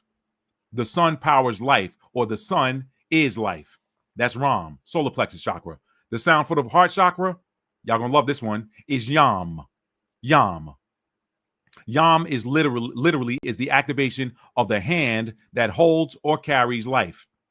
Also the hand that gives life. In ancient or Paleo Hebrew or pictographic Hebrew, Yah is depicted as a hand attached to an extended arm. A hand attached to an extended arm. That's the Yah character in ancient or pictographic Hebrew. In tarot, it is the hand that extends from a cloud and presents either a cup, a wand, a sword, or a pentacle, aka coin. Now watch this. An active heart gives life to the body by pumping the water of life throughout it via the vessels that carry that water to the limbs and the organs. See how that works? An active heart gives life to the body. How does it do it? It pumps the water of life through the vessels into the organs and the limbs. Now, in as much as the physical heart regulates the water, which is the blood, in as much as the physical heart regulates the water of life, the blood that gives life, the energetic heart regulates the frequency of the emotions that power how we live life. You see that? You see that? The physical heart regulates the water.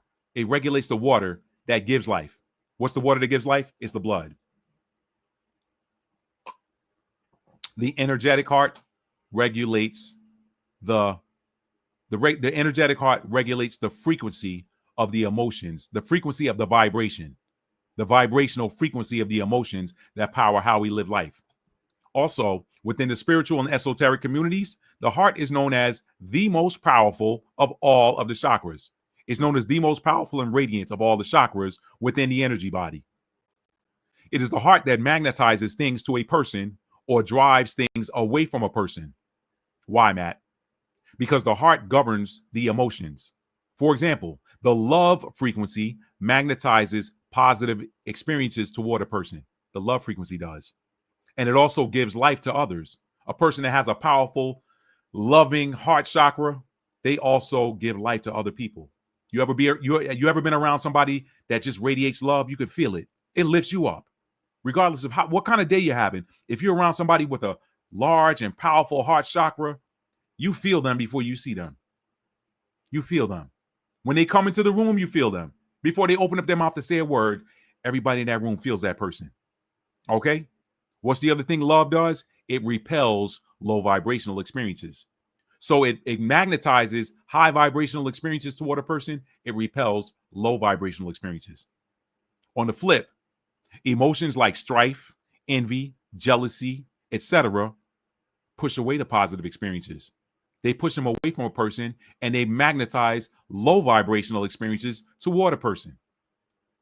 So the sound Yam literally is the activation of the hand of God, a creator, the hand of God, the creator, source, the divine, whatever you call that energy in your life. The sound Yam literally is the activation of the hand of the eternal source energy in your life.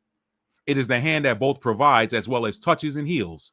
It is also the hand that activates the heart without a heartbeat, the energy, energetic or physical, because some people have a physically beating heart, but there's no life in them, which can typically be observed by looking into their eyes and looking at their actions. Okay. It is the hand that activates the heart. Without a heartbeat, a person's dead. They're either emotionally dead or they're physically dead without a heartbeat. Okay. Depending on which heart we're talking about, the energetic heart or the physical heart. So that's Yam. Yam literally is the activation of the hand of God in your life. That powers your heart chakra. That's that fourth chakra. The fifth chakra, the throat chakra, Ham. Ham, in addition to the ancient Hebrew meaning, which is a sound that draws attention. Hey, aha, hey, hey. Somebody says, hey, what do? You turn around and look at who's being called, right? When somebody says, aha, you like, what? What did you find out? Ha. In addition to the ancient Hebrew meaning, which is a sound that draws attention, it is also the sound of breath. Ha. The throat chakra sound is Ham. It's the sound of breath. If you seal your lips and inhale through your nose, then hold your breath for a moment. When you part your lips and open your mouth, either if you part your lips or fully open your mouth and exhale, the sound that comes out is ha. Watch this. Ha. Right? So that's the sound that literally is the activation of the sound of life. Hum. You're activating the sound of life. Also, the importance of the fifth chakra is that 5 is a number associated with the activation and change. Sound is vibration, and vibration is what activates change. Okay? Sound is vibration, and vibration is what activates change. Consider the first universal law of motion. I don't give credit to Newton anymore. He found it. It was already there. Why is he called the father of the laws of motion? No, he just found it. So consider the first universal law of motion. Objects in motion remain in motion unless acted upon by an outside force, and objects at rest remain at rest unless acted upon by an outside force. Those are the laws of motion. Okay. Now, okay, so that's hum. That's hum. The third eye chakra, or Om, in this sound vibration, the O represents the circle, which is the shape of the eye that sees. Om, the third eye chakra. Om, the O plus the The O plus the The O is the circle. That's the shape of the eye that sees. So this literally means I see life. O, the eye, and life. Om is I see life. I perceive. You perceive with both your eyes and your ears. The third eye chakra is supported by the throat chakra and is therefore able to perceive and see both that which is seen and spoken or heard. To read text or music or see color is to observe the physical representation of sound. Now, though this is basically the same sound as the crown chakra, please note that it's slightly different. The third eye chakra is located inside the head, so the meaning of Om is associated with the third eye chakra, okay? And it means I see from within. The sound when chanting has the same basic shape, Om for the sixth chakra and Om for the seventh chakra. It has the same basic shape, but the pitch is slightly of a lower frequency when you're dealing with the third eye chakra, okay, versus that of the crown chakra.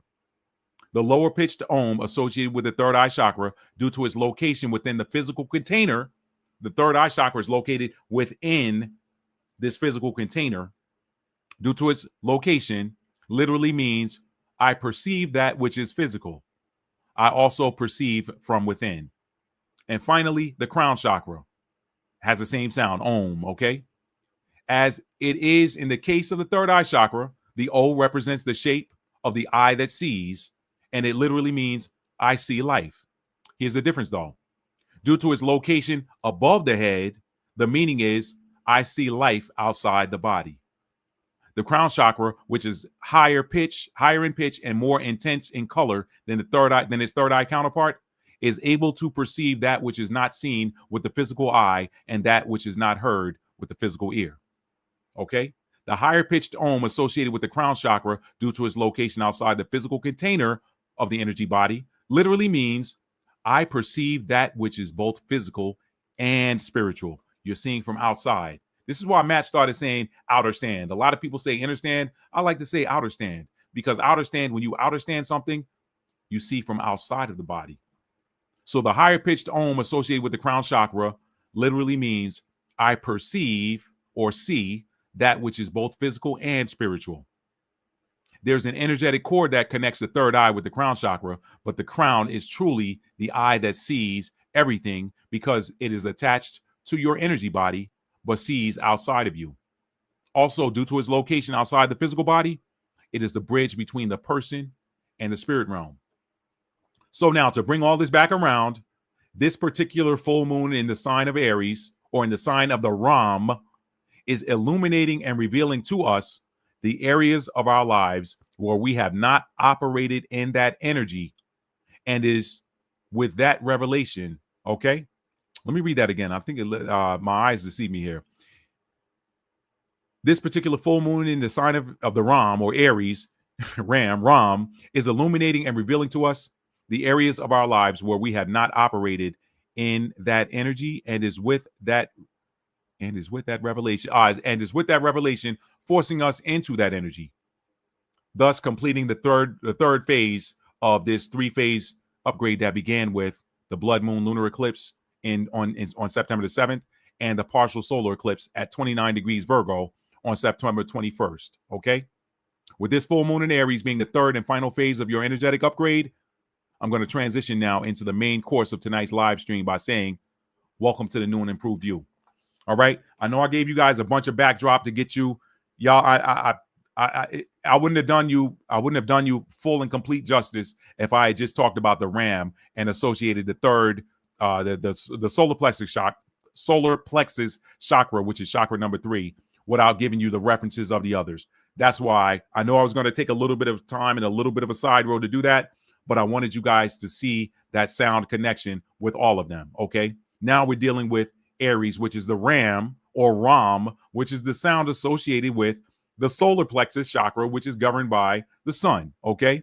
The solar plexus. Now, okay. We're going to talk about that. So welcome to the new and improved you, y'all. Welcome to the new and improved you. All right. Now, let me check the comments really quick, y'all, and then I'm going to move through Aries in the houses. And I'm going to timestamp that so I know where I am. Let's see. Okay, looks like we're good. Looks like we're good here. Looks like we're good. She said, Karen said, I was wondering if you could speak on an Aries North Node. I'm not, unfortunately, for time's sake, I won't do that tonight, Karen, but I'll keep that in mind for the future. We just left the North Node in Aries this past one, right before the current one, which is Pisces. We were in an North Node in Aries, and we're not going to see that North Node in Aries again for another 18 years. But I'll tell you what, if you know what, I better save that for another video. That's a whole different thing that is not really associated with this full moon in Aries. So I appreciate that request, but I'm going to have to save that to another time. Okay. Cassandra said that wheat and tears, Matt. That's the truth. Yep, that is true. That is true. Bernadette said nothing has been the same since those two events, 9/11 and 2020. Absolutely. What's up there, Maya Reacts? Thank you for joining. Thank you for joining. Fair Use, thank you for being here tonight. Thank you for being here, okay? Bella said Ra. Yeah, she answered that correctly. Tor Girl said Ra. Bernadette said Ra. Y'all all got that one right. Tor Girl said Psalms 23. You can see the connection for sure. Sacral, y'all got that right. Okay, we're good. We're caught up. She said, let's see. TNT Love says, I love this understanding. Thank you so much. I really appreciate that. No, Hosea 4 and 6. Bernadette said, so what are some ways a person can unblock or heal their sacral chakra if they can't manifest? There are some ways. You can use some crystals that are associated with the sacral chakra. You can look up womb healing that heals the sacral chakra as well. You can also work with the color orange. I got an orange salt lamp here. Y'all can't see it right now, but you can work with the color orange. Wear the color orange. Keep the color orange. Maybe paint a room in your house orange, and library or bathroom, whatever. One of my bathrooms is painted orange. I feel like that is an invigorating color in the morning or whatever when I go in there, whatever, to take a shower, whatever. So you can work with the color orange. Get you some crystals. Look into crystals that are associated with the sacral chakra, and by all means, listen to sacral chakra healing music. You can also look online for some teas, some different herbal teas that work with the sacral chakra. So those are some ways that you can work on healing that blocked sacral chakra. There are also some shamans out there that I know. And Bernadette, if you send me an email, I'll recommend one to you. But there's some shamans out there. Actually, you know what? I can probably drop it in the chat. I'll put it at the end if you guys remind me. But there's a person I know very well on she's on Instagram. She does a lot of her business on Instagram, but she's a shaman that does there's something called dowsing that works with your energy, and she does some incredible work with dowsing to help unblock blocked chakras. So just remind me at the end, and I'll give you her contact information. Let's see. True TNT Love said, during my spiritual awakening, I knew that the ancient Hebrew language was in my spirit person. Yeah. And what's funny is it's very different, vastly different from the modern Hebrew. Vastly different. Vastly different. Bernadette, you're very welcome. So now let me say the time marker. I'm going to say 1:40. We're going to start with these Aries through the houses. Okay. 140. 140, 45. So Aries, y'all. Aries, this is the third stage of that final upgrade. I want y'all to pay attention now and listen for the house that you have Aries in. Aries energy is a lot of things, y'all. I said this earlier. It is boldness, it is fearlessness, it's courage, it's impetuousness sometimes, it is passionate leadership, it's selfishness sometimes. For those of y'all that saw my short yesterday, you know that selfishness is not always a bad thing. Sometimes we need to be selfish for our own health, okay? Aries is also how you show up, among other things, okay? Now, the purpose of this live stream is to show you how this full moon cycle has revealed or is revealing to you the areas of your life where perhaps you have not focused on yourself enough, okay? Where you've not perhaps focused on yourself enough. This world system has taught us to be selfless at all times. This world system, especially religion, teaches us to be selfless at all times. But to do so is to be out of balance. Sometimes you have to secure your own oxygen mask. And remember Ecclesiastes, I believe it's the 3rd chapter. There's a time and season for all things. I don't recall seeing this in there, but there's a time to be selfless and a time to be selfish. The whole premise of that chapter in Ecclesiastes is to show you what it means to balance. All things are balanced. All things in nature, all things in the cosmos are balanced. So why should we be unbalanced by constantly giving? That's going to leave you depleted. You give out, you give in. I don't mean give in like quit. I mean give back to yourself. Give back to yourself. So the purpose again of this live stream is to show you how this full moon cycle has revealed or is revealing to you the areas of your life where you have not focused on yourself enough. Okay? All right. So remember, if you don't secure your own oxygen mask before you help the person sitting next to you, you could have problems. Because if you pass out, you're not good to either one of you, yourself or them. If you are responsible for manning a hydration station, here's another example. If you're responsible for manning a hydration station in the middle of the desert, if you pour water into or pour it out for everyone else, never taking any for yourself, you are eventually going to expire due to dehydration. Meanwhile, guess what? That rehydration station is going to go on. Somebody else is just going to come along or be assigned to take your place. And seeing your error, they're going to be smart enough to make sure that they hydrate themselves while they're hydrating others. Now, so let's move through these houses, and in alignment with the cosmic events that preceded this full moon, with the last full moon activating the clearing of the illusions and the closing out of karmic cycles. That was that full moon in Pisces, the lunar eclipse, followed by the partial solar eclipse, activating the putting away of shadow Virgo traits, which are what? Over-serving, over-giving, caring too much what people think or say about what you got to do. All right? As we put away those things and the revisiting of the Virgo and take on the revisiting of the Virgo past, which is to complete the themes in our lives that we wanted to do but didn't get to do, or should have straightened out or should have cleaned up, but we didn't get to set these things in proper order. Okay? Things that you didn't get to do or whatever. The solar eclipse energy that activated at new timeline has given you a window of opportunity to get it right. Okay? I'm gonna share that story with y'all now that I told you I was going to share really quick before we get into that. So we're going to focus this full moon video on revealing those areas where you perhaps overgave or cared too much about the opinions of others, and areas where it is ultimately time for you to put yourself first, since Aries rules over the first house of self. All right. Now let me share this quick story with you guys before I go through the houses. All right. Let me share this story. This past weekend, and y'all, since this South Node has been activated, a lot of y'all have probably been seeing this too. Put it in the chat if you have. There's a lot of revisitation and reunion energy in the atmosphere. Let me tell you what I observed this past weekend, okay? I had my 35th class reunion, high school class reunion this past weekend, okay? This past weekend, I went to the football game, the Carolina Panthers football game. They played Miami, okay? I went to that game, and the people sitting to the right of me and in front of me were in town for a family reunion. They came up from Miami. They came down from Raleigh. They came down from Washington, D.C. Okay. Some of them were here based in Charlotte.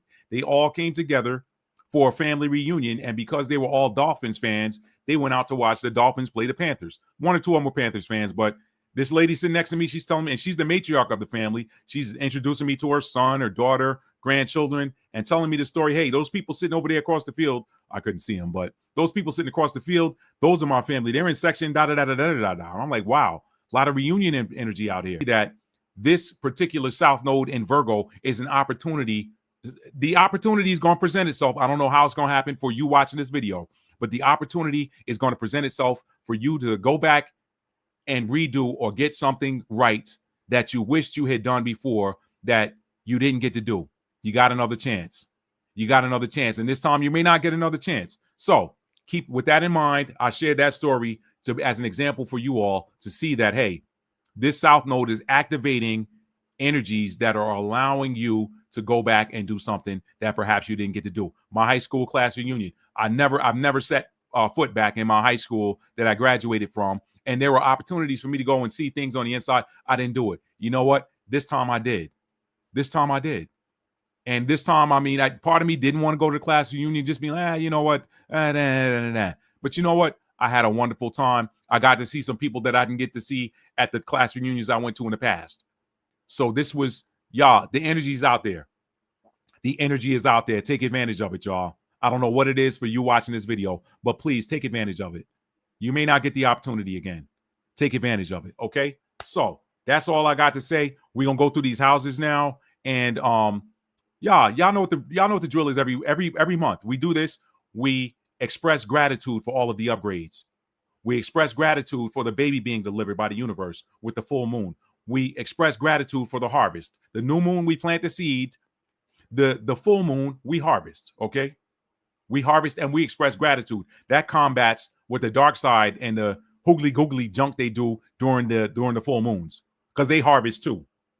They do energy harvesting during the full moon, because that is the time where you bring in the seeds that you planted. But we combat the darkness with light. The darkness is no match for the light. This is why we always express gratitude. So express gratitude as you're going through these houses and seeing the areas, having illuminated the areas of your life where you have not been selfish enough, where you have not put yourself first, where you've not been fearless enough. Now we're going to fearlessly and shamelessly put ourselves first, because that's the only way you're going to balance. All right. 152, Aries in the first house, 1 hour, 52 minutes. Aries in the first house. Okay. If you have Aries in your first house, this is what this full moon is illuminating in your life. This full moon is illuminating where you have not put yourself in general first. You have not, if you're an Aries rising, you're an Aries ascendant, you have Aries in the first house. All three of those terms are the same. They're one and the same. This full moon is shining the spotlight on where you have acted too much like a Libra. Libra sits opposite the first house in the seventh house if you're an Aries rising. So you've been too much in that energy of partnership, too much in that energy of acquiescing, too much in that energy of making sure that others are okay and putting yourself last. Okay? And this full moon is illuminating that. And guess what? It's not just illuminating it, giving you a choice. This full moon energy is forcing it on you. This full moon energy is forcing it on you. I'm a witness. I'm not a first house Aries. I'll get to mine when I get to mine. But this energy of this full moon is forcing you to look at the man or woman in the mirror and showing you where you have not put yourself first. Okay? Showing you where you've not put yourself first appearance-wise. Well, you know what? Man, I probably better not wear this. I probably better not wear this because this is let me make sure everybody else is happy. They wouldn't be happy with what I got, what I'm putting on. So let me make sure I appear the way everybody expects me to. Pardon me. If you're doing that, you're probably not being true to yourself. Authenticity is the only way you're gonna get to your only way you're gonna arrive at your destination. Authenticity. Be authentic. This full moon is gonna force you to be who you are. The first house statement is I am. It is who you are. It's how you show up for yourself. Aries, the energy, it's time to be selfish, y'all. It's time to be selfish. This is the end of this is the final stage of the 3-phase upgrade. When you're done with this one, when this full moon cycle is over, and we know that the full moon energy tends to run right up till the new moon. It fades until we get up to the new moon. Okay? It is now time to ignite your inner warrior. You matter. You matter, Aries first house. Bump what everybody else saying about you. You matter. It's time to focus on you. This full moon is showing you where you have not shown up for yourself, and it's going to force you to show up for yourself. Warrior mode is now activated. Express gratitude. Express gratitude. It's the first house itself. Who are you? I am. Who are you? Be bold. Be fearless. That is the Ram. Be confident. Ram rules over the third house. The third chakra. It rules over the third chakra, which is the solar plexus, which is where you get your power and your confidence from. Stand up in it now. Congratulations. The new you is here. Congratulations, Aries first house, Aries risings, Aries ascendants. The new moon, the new you is here. Moving on to the second house. If you got Aries in your second house, 155.10. If you got Aries in your second house, guess what? This full moon is showing you where you have been a little bit too giving and not selfish enough. The second house is where our possessions, our valuables, things that we value, things that we hold near to us, it's where that lives. And if you got Aries in your second house, this full moon is activating you and forcing you to be more selfish with your stuff. Stop giving your stuff. Stop giving all your stuff away. Well, let me get them some. Let me share this with them. What about you? You are worthy of some of your stuff too.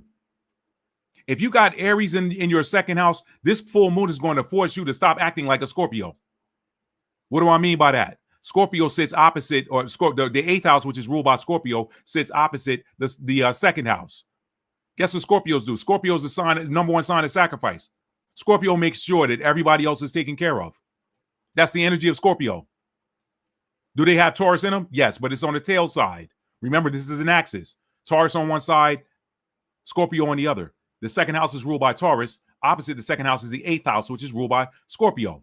So if you got Aries in your second house, this full moon cycle is forcing you to now take some of your stuff and keep it for yourself. If you're spending money, we see spending money in the second house, because the second house rules over money and finance as well. Guess what? This full moon is going to force you, is going to show you where you spent so much on others and perhaps been underappreciated, because that comes with it sometimes. Perhaps been underappreciated. It's going to force you to bring it back now. You're going to see it and you're going to feel good. This is an upgrade, y'all. Remember that last full moon was an eclipse in Pisces. It removed the illusions and closed out old karmic cycles so that you can see the details clearly 2 weeks later when that solar eclipse came in. Now that you've seen the details, guess what? The universe ain't waiting on you to act. This full moon in Aries is activating the Ram. The Ram is impulsive. The Ram charges its way in. The Ram does not care. The Ram don't care what you think about it. It's like, I'm here. The Ram is the baby coming out of the womb. Hey, look, it's time for me to come out. Boom, the water's broken. I'm coming. That's the Ram. The second house is finance. It is material possessions. It is things that we value. This full moon is going to force you, or is forcing you, to take some of that stuff that you've been giving away and spending on others and making sure everybody else's needs are met and taken care of. And it's going to turn it back on you. And you're going to be thankful for it. Express gratitude. Say thank you. Say thank you. All praises to the Most High. However you want to express that gratitude. All right. That's Aries in the second house. Moving on to Aries in the third, 158.10. If you have Aries in your third house is what? It's communication. It's your conscious thoughts. It's how you express yourself. All right. It's how you deal with knowledge, information. That's the third house. Communication. All right.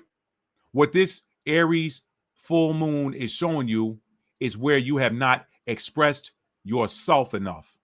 Aries rules over the first house of self. Aries in the third house has to deal with self-expression, expression of self, knowledge of self. Okay? Knowledge of self. You busy learning about everything and everybody else. This full moon is going to force you. It's going to show you you. You're going to learn about you now. It's going to show you that it's okay to speak about yourself. It's okay to communicate about yourself. It's okay to tell people who you are. It's okay to tell people what you think. That third house governs the conscious thoughts, the mind. Be ye transformed by the renewing of your mind. Not conformed to this world, but transformed by the renewing of your mind. Why is it doing that? Why is it teaching you to be fearless in your expression of yourself, your self-expression, your expression of your thoughts, your communication of your thoughts? Why is it doing that? Because some of you with Aries in the third house have something to say. You're supposed to be you're supposed to be thought leaders. Now, I know thought leader is more Libra. I know that's more Libra, but because communication lives in the third house and is ruled by Gemini, which is an air sign, air signs rule thoughts and communication. This is almost like being a Libra. Libras are thought leaders. They're communication leaders. Okay? They're speech leaders, air energy.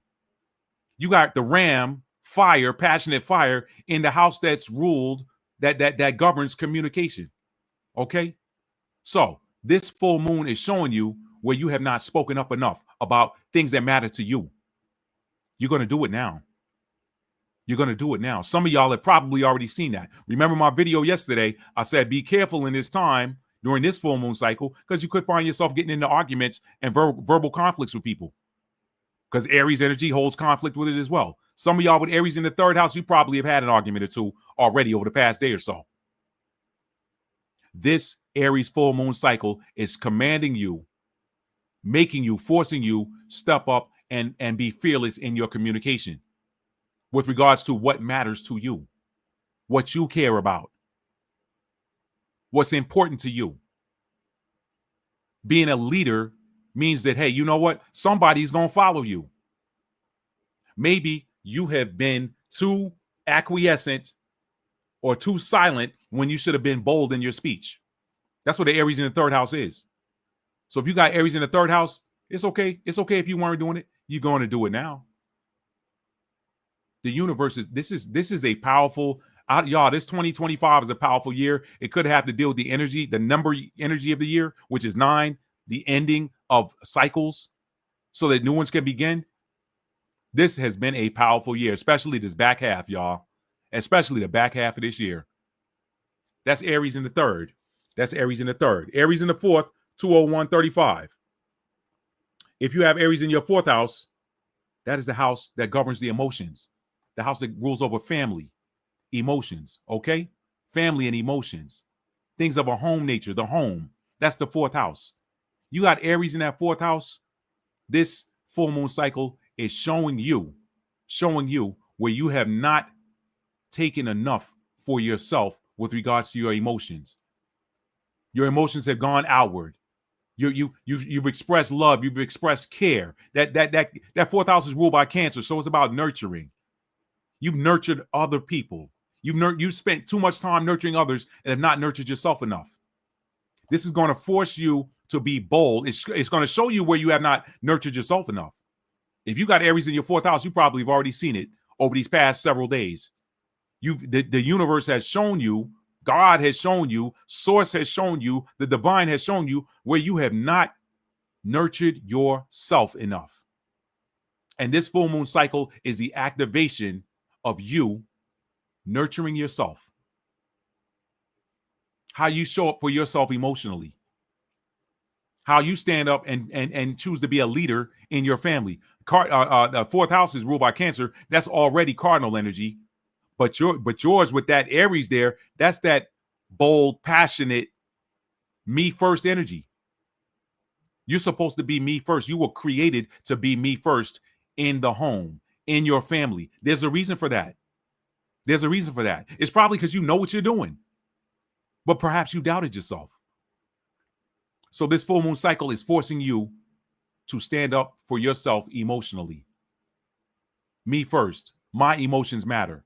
I've taken care of everybody else's. It rolls over the heart chakra. I've made sure everybody else's heart is okay. It's time for me to take care of my own heart.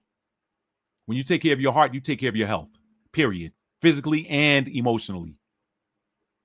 All right? Spiritual later always manifests in the physical. Now you're going to do it. Now you're going to take care of your heart spiritually. It's going to show up. It's going to show up for you. It's going to show up big. People are going to see the change. And we'll see like, wow, man, that person, you know what? If they get mad, they just got to get mad. Aries don't care. The Ram does not care. The Ram does not care. It's forcing you to be a passionate leader in the home. Standing up and being bold with regards to taking care of yourself and your family. You've been taking care of, you've been that leader, taking care of everybody else in your family except for you. You matter. It's time to put you first. It's time to put you first. When your family sees you loving you, you teach them. We teach others how to treat us, right?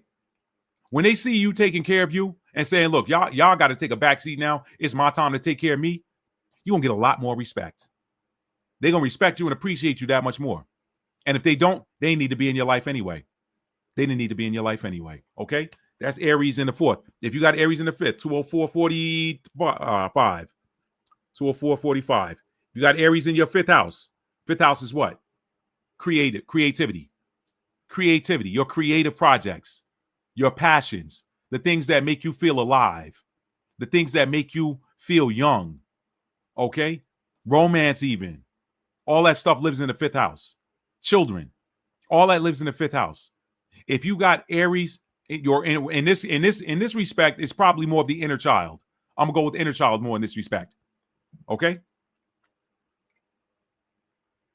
If you have Aries in your fifth house, this full moon cycle is showing you where you have created too much for others and giving it, like you're giving away all your creations. What are you creating for yourself? Why are others getting the benefit from your creations and you're not benefiting from them?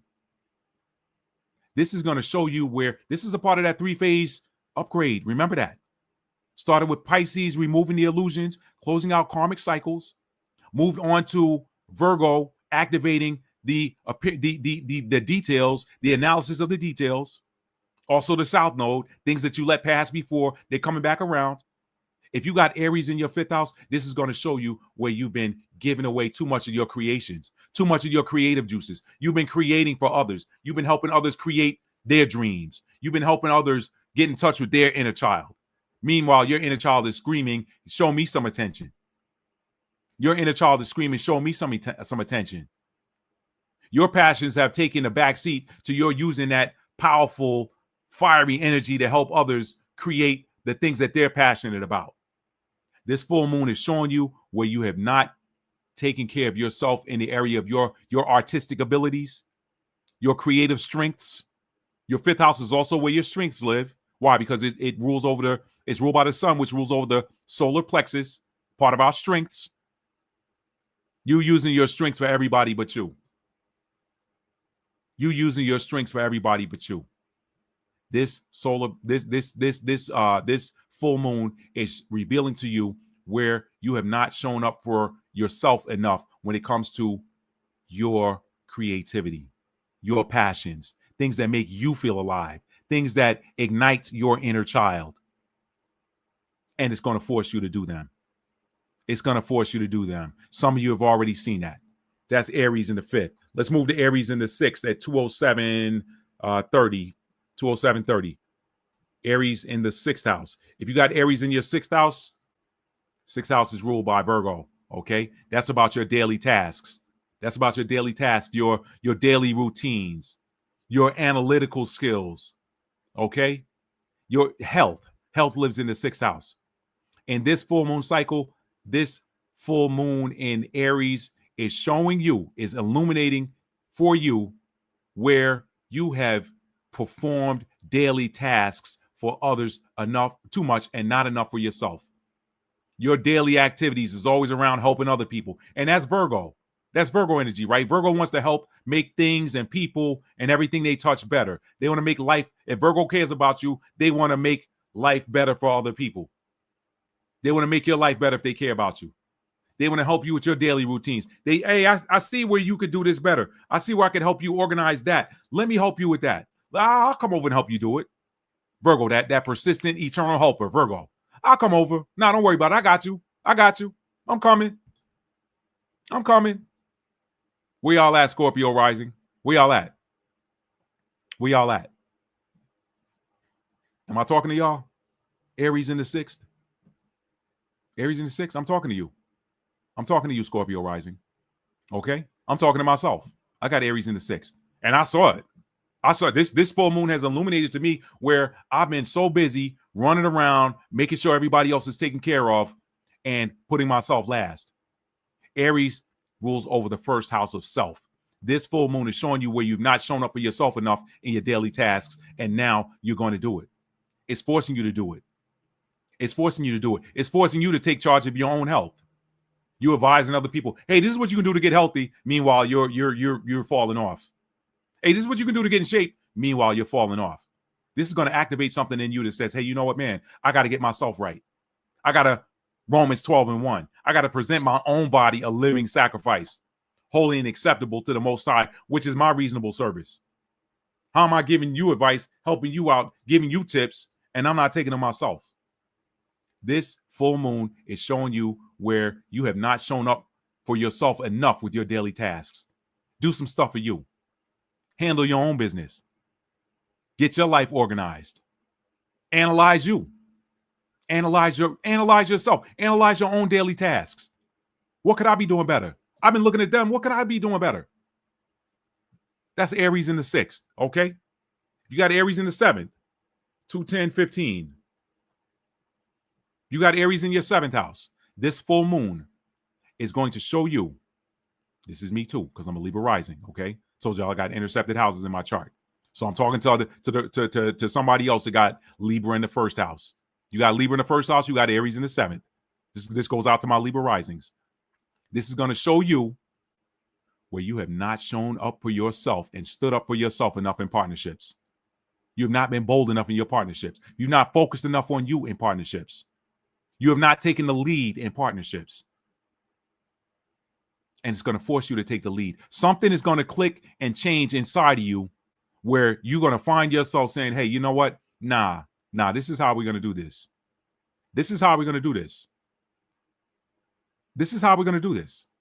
I'm a 7th house Aries, doggone it.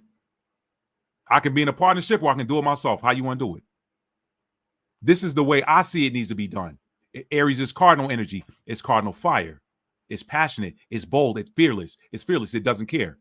It will go to war in order to have peace. Libra seeks peace through diplomacy. Aries steps in when diplomacy fails and says, nah, we tried it your way. Now we're going to do it my way. So this full moon cycle is showing you where you have not shown up for yourself in relationships. And now it's time to focus on you. But guess what? The beauty is you don't have a choice. The ram doesn't give you a choice. The ram, he just comes right in. He comes right in. Watch a ram. Watch some video of rams and what they do. That ram, like when he lowers that head, he coming. Get out the way. This full moon in Aries is showing you where you have not shown up for yourself in partnerships, and it's going to force you to be a leader in your partnerships. It's forcing you to take the lead in the partnerships, to be bold, to be fearless, and to be selfish. You've been giving too much. You've been acquiescing too much. That's your 1st house. And that's the challenge with Libra risings. You're wired to be in the energy of partnership. That partnership energy touches every aspect of your chart. It touches every aspect of your chart. But when it gets to that 7th house, if you're not careful, it's too much. And the universe is going to send you partnerships that force you to stand up for yourself. If you haven't seen it before, you're seeing it now. It's coming up. It's on deck. That's Aries in the 7th. If you got Aries in the 8th, 212, let's say 213. If you got Aries in your 8th house, okay? Aries in the 8th.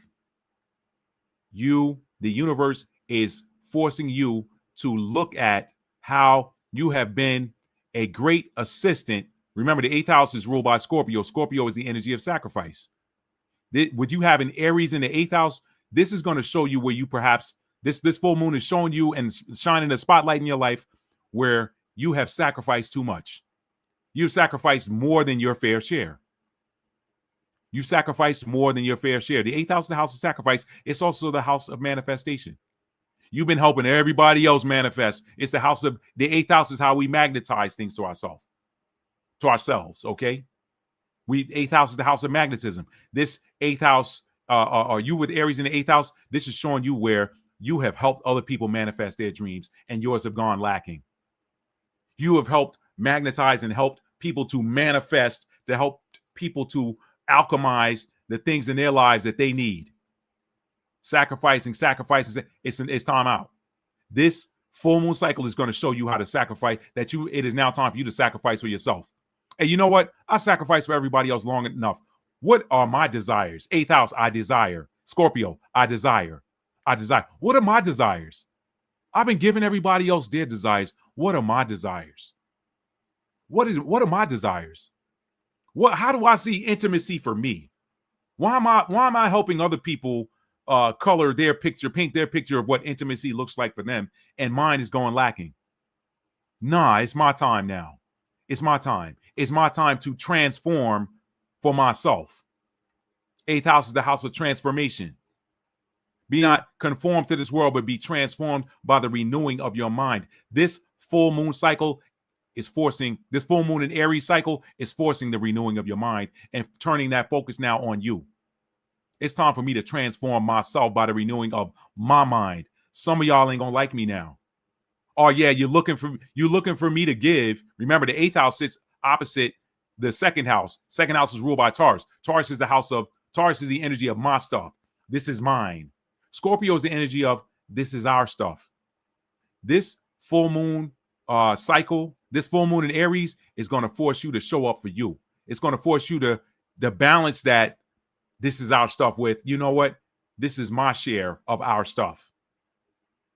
I've been letting y'all just have whatever y'all want. This is no more sacrificing in an unbalanced way where I'm sacrificing more than I'm getting in return.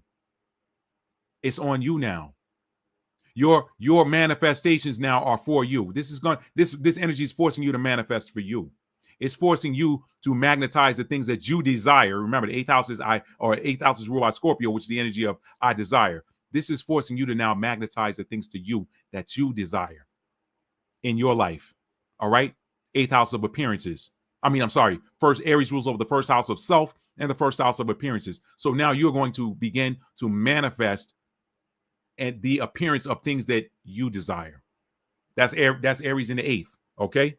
Aries in the 9th house, 2/16/25.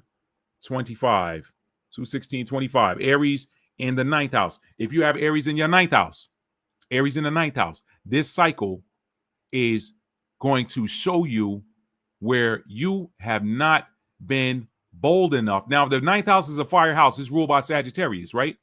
But the focus is supposed to be on self if you have Aries in the 9th house, okay? So it's forcing you, it's showing you areas where you have not expanded, allowed yourself to expand, where you have not allowed yourself to expand enough, where you've not perhaps traveled for your own pleasure. You're doing it, you're traveling to, hey, look, I'm going to go over here and I got to go way out of town to go do this thing for somebody else.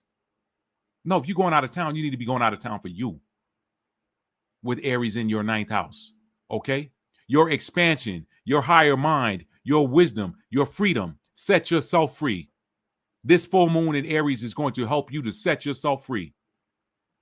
I like to call the 9th house the house of freedom, the house of higher knowledge, the house of teaching. Gemini is a student. Sagittarius is the teacher, okay? 3rd house, we learn. The 9th house, we travel and go teach. We explore. Who are you exploring for? Who you running around for? You running around, you exploring, you going on, you constantly on the go, taking care of everybody else. You're teaching everybody but yourself. Thou that teachest, dost thou teach thyself?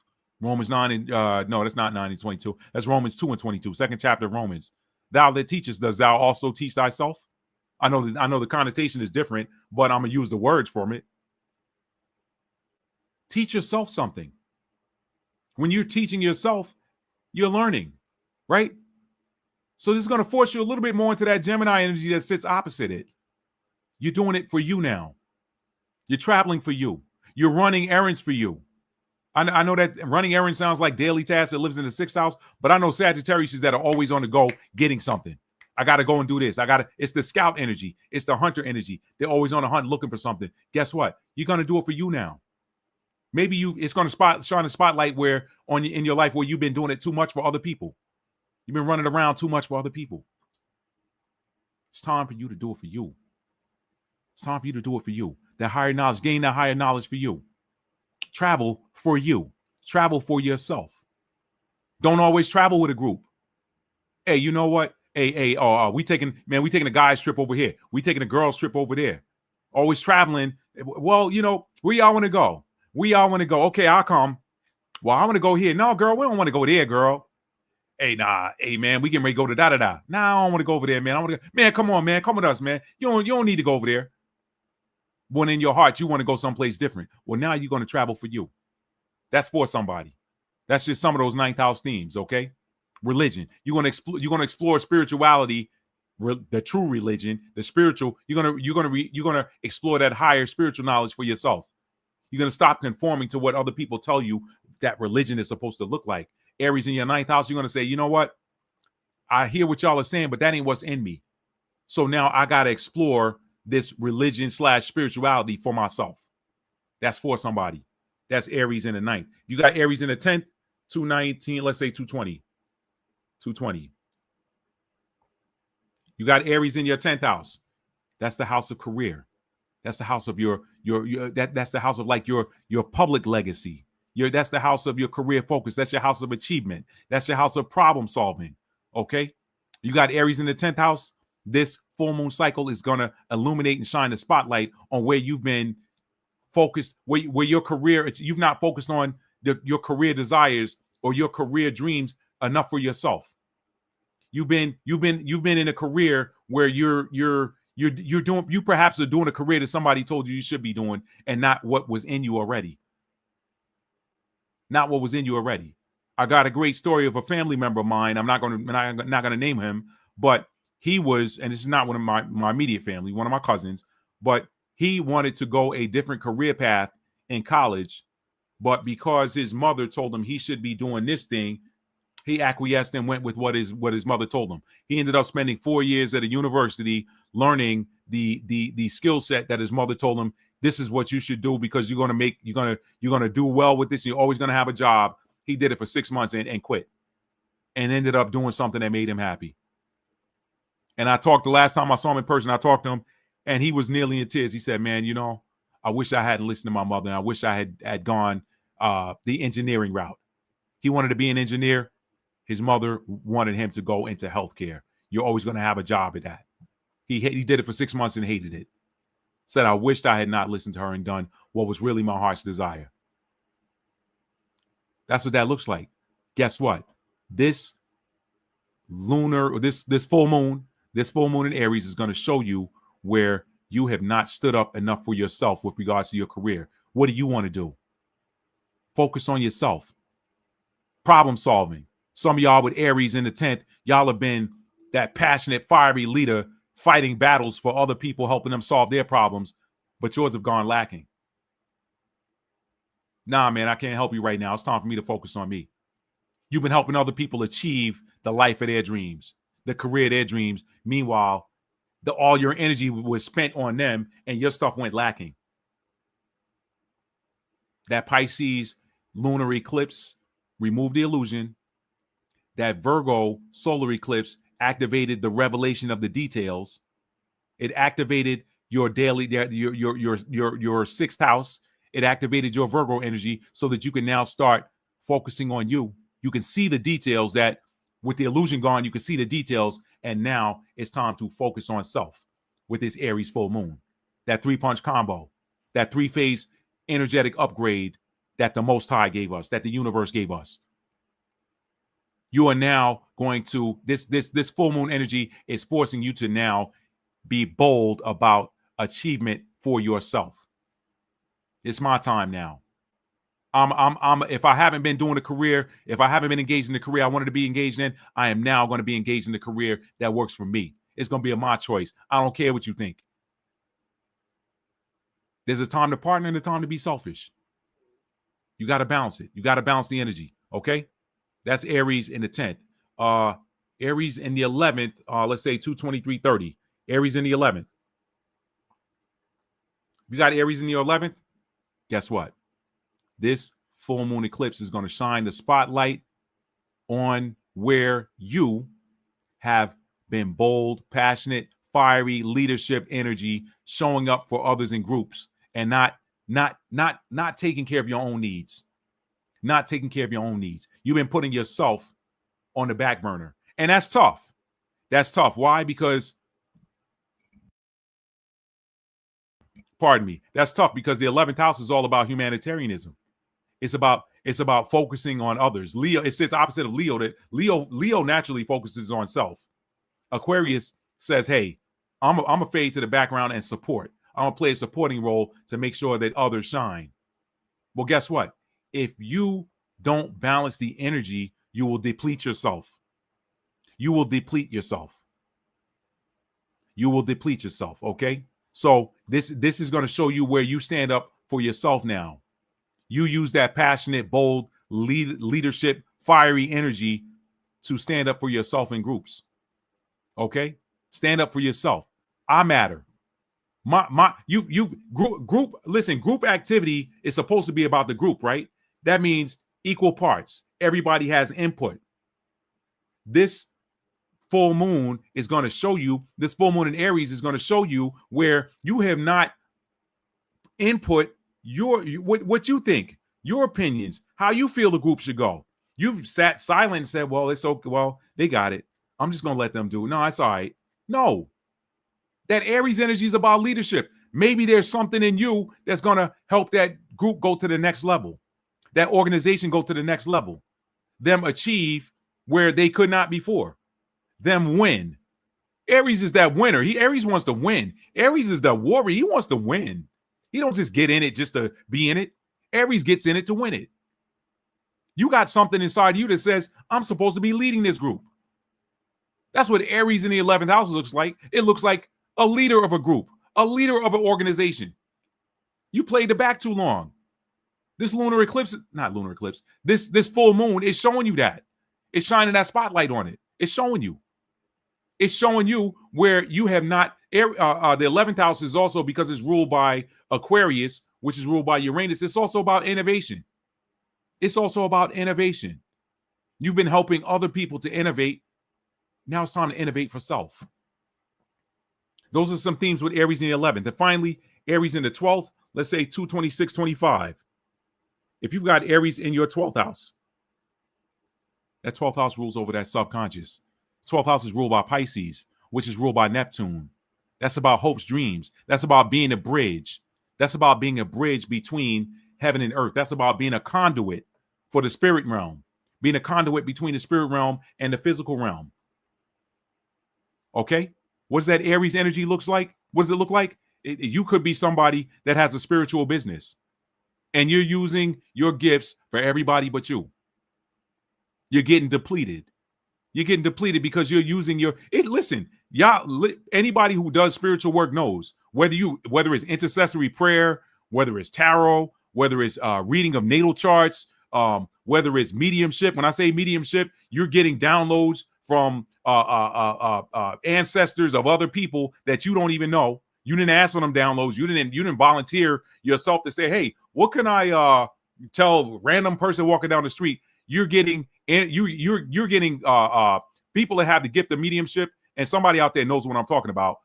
You get different people that you know, or people that are in your company. You get messages from the ancestral realm of those people, because for whatever reason these people can't hear, but they know because you're associated with that person, they'll give you a message to give to that person. That stuff drains you.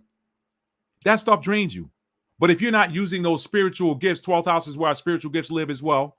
I mean, it's not just the spiritual gifts, but I'm talking about that bridge energy between the spirit realm and the physical realm. Any place where you got water is you're going to have some type of spiritual gift. Cancer energy is going to be empathy. You can feel the energy of places, people, and things. Scorpio, you can see through things. You're a seer if you Scorpio energy, and then you got psychic gifts if you got Pisces energy. But the 12th house is ruled by Pisces, with your being Aries in the 12th house. You're supposed to be a leader for the spirit realm, even for the spirit realm. Even they come to you to, hey, look, I need you to do this. That goes more to that mediumship thing. That goes more to that mediumship, but it also rules over the subconscious. It rules over our dreams. Hey, you've been dreaming, you've been imagining for other people, and not, hey, you know what? I know Pisces who are like this. They're always constantly imagining, hey, you know what? I think you should do this, or I saw this for you, Or I see this for you. I got a brother who's a Pisces. He does that all the time. Hey, I see this for you. I think you should do this. Well, guess what? If you got Aries in your 12th house, this particular full moon cycle is going to show you where you've not used your spiritual gifts enough for you. It's time for you to start using those spiritual and psychic gifts for yourself. These are gifts. These are gifts. I know somebody watching probably thinks this is like woo-woo. Well, if it's woo-woo, then you calling the Most High woo-woo because the Most High gave the gift. The Most High gives the gift. How you use it, that's up to you. Don't use it for darkness. Use it for light. Okay? That's Pisces in the 12th. You have not been using your spiritual gifts. You've not been imagining for you. You have not been helping to bridge the gap between the spirit realm and the physical realm enough for yourself. You've not been, you've been getting drained because you've been giving your gifts away and not using them to replenish yourself. This full moon cycle is going to show you where you've not done it, and it's going to force you into that energy. Somebody's already seen it. All right. That's Pisces. That's Aries through the houses, y'all. That's Aries through the houses. We're now at 2:30, and we're going to wrap up. All right. We're going to wrap up. So I hope that this video has helped somebody to understand and understand. I know I did a lengthy amount of teaching that was supportive before we got through to the houses, but this video will be time-stamped, okay? It will be time-stamped for anybody that wants to come back and rewatch it and look at your portion of it, or for those who want to go back and look at that earlier teaching, what the different chakras are and you know how to activate them and what the different mantras are for the different chakras. Though that was a download I got today. I did not plan that, y'all. I did not plan that. You asked us to remind you of the shaman info at the end of the live. Yes, thank you. I see that underneath. I don't see the whole window. I just see that the last comment that popped up. I don't have my phone, but let me see something. Let me see if I can't pull this up. If this is the right Instagram handle. Hang on a second.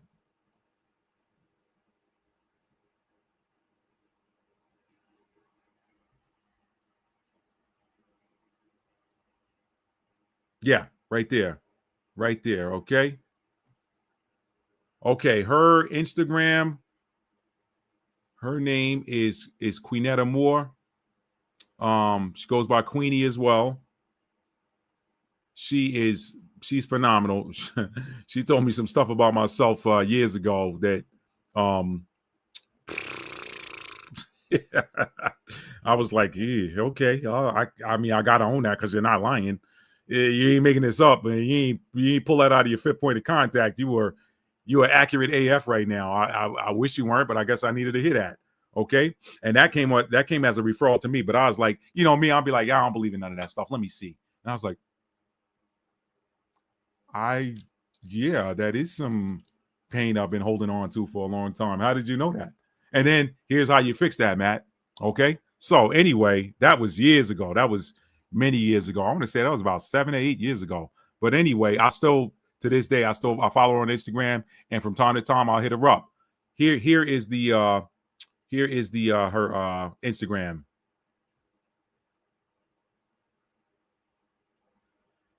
Okay. So y'all can you can hit her, you can find her IG, send her a DM, let her know that Matt put you on. It doesn't get me anything, but at least it lets her know what her reach is. So that's the shaman, and she can talk to you about ways to unblock your sacral chakra. So she is phenomenal at it. She is very phenomenal. She's gifted. She's had to do it in another lifetime because she's too good at it.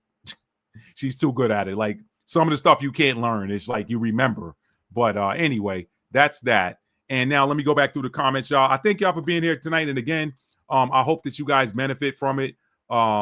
This is probably what you haven't heard anywhere else. This full moon in Aries is the culmination of a 3-phase upgrade. So your upgrade is complete. Your warrior mode is activated. The focus is now on you. Welcome and congratulations, and welcome the new you. Welcome the new you. Y'all, this is upgrade time. This is upgrade season. There's a lot happening in the cosmos. They still trying to figure out what 3-eye Atlas is. I think it's all connected to prophecy. I think this is part of the awakening of the 10 dormant or junk strands of DNA. All of this is connected, y'all. There's no way it's not. There's no way it's not. We are all upgrading. We're being upgraded. I think we are being slowly pushed to the precipice of the prophecy that says in a moment and in the twinkling of an eye will be changed and will be like him. This is part of, I feel like, what is that light body activation, y'all. Told you, when you look at that spinning, you see that thing moving in the sky at night, then it jerks, it does something jerky. That's not a satellite, that's not a plane. I've done the videos. I can show y'all, right? Let me see if I can find it on my channel real quick as a closeout. And before I read the comments, let me see if I can find that really quick. Let me see if I can find that. For those of y'all that haven't seen it, I'll show it again. And maybe maybe I'll put a link in the where is it? Let me see. I wish I remembered the name of the video. Let me see. Matt D. Telford. Let me see. Light ship. Was that it? Yeah, there we go. All right, let me bring this up, you guys, and I'll share this. Hang on a sec. I'm just going to show you. I'm gonna skip ahead to where it's you can see the ship spinning, and then you guys can if you want to go and watch the whole video later. It's about 11 and a half minutes. But let me bring it up. I've skipped ahead, and I'm going to show it to you guys really quick. When you're looking at that, you're not looking at sometimes we call them light ships, but when you understand that the chakra is a spinning wheel of energy, and you see a spinning wheel of energy moving across the sky, you got to think, and it's changing colors to match the colors of the 7 chakras. You got to say to yourself, once you're awakened and you're like, that's a being outside of a physical body. Just my take on it. Here we go. Let me share the screen. This is bonus time, y'all. Bonus time. I'm going to read the comments and we're going to go after this. Bonus time. Thank y'all for being here tonight. Thank y'all for those of you who stuck around. Here we go.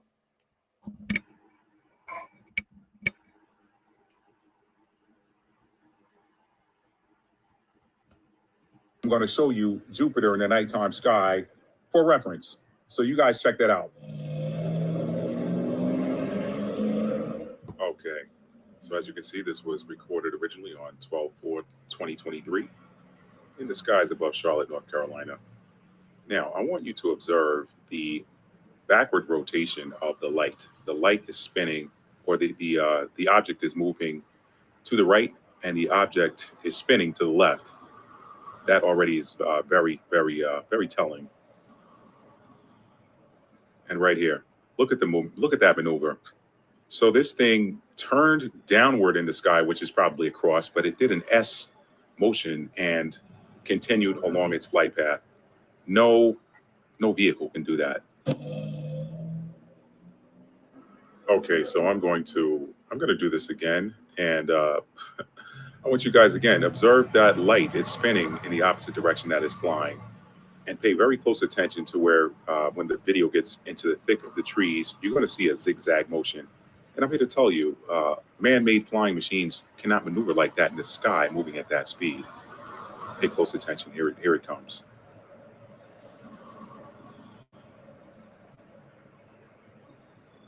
All right, you saw it with your own eyes. What else do I need to say? Next clip. All right, y'all. All right, just wanted to share that with you. You saw it. It's moving in one direction, spinning in the opposite. That's that's kind of what the chakras do. And they choke them on. I guess they didn't want me to show that. My connection is getting choppy now. I guess they didn't want me to show that. It's all good. It's gonna come back up. Let me wait for it. In the meantime, I'll be scanning back up to look at these comments. All right. Yeah. Okay, it's coming back up now. All right, so let's see. Where did I leave off?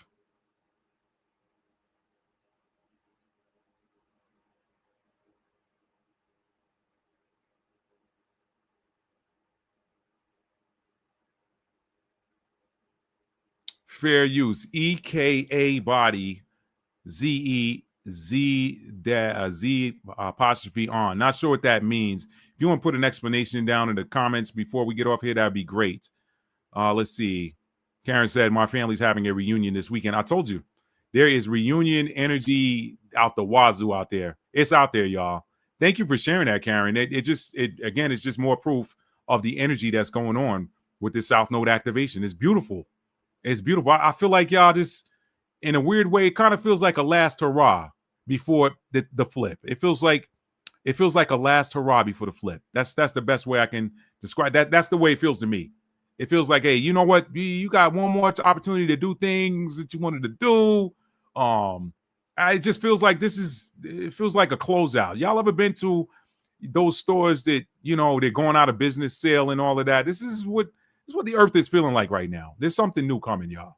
So it ain't a time to be afraid. It's a time to rejoice, because again, the scripture says he's going to send his angels to divide or sever the wicked from among the righteous. That's just one.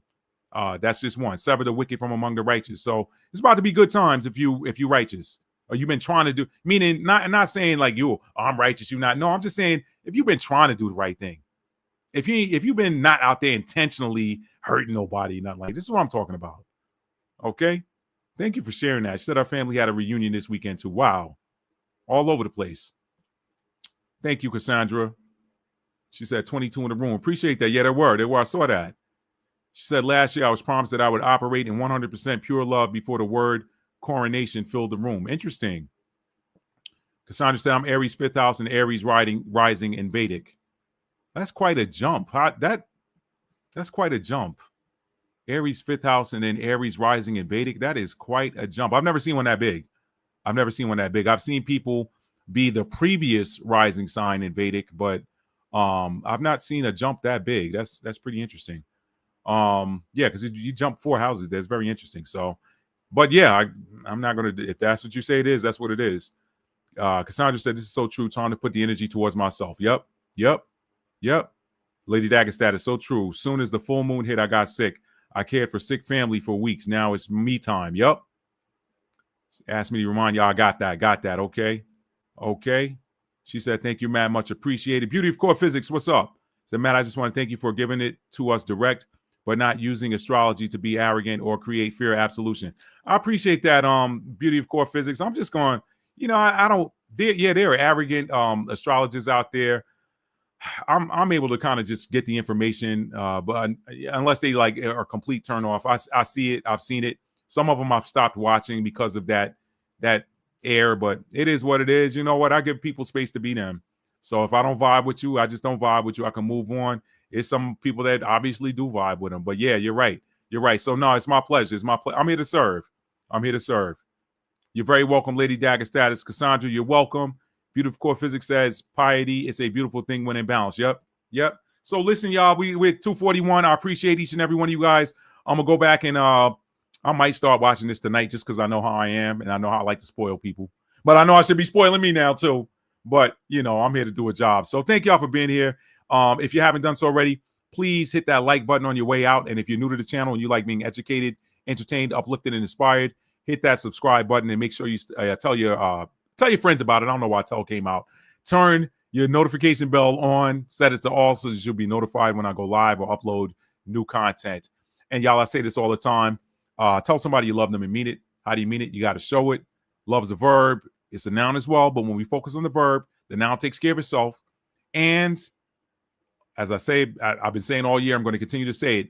If you want to arrive at your destiny, if you want to fulfill your destiny, the only path there is authenticity.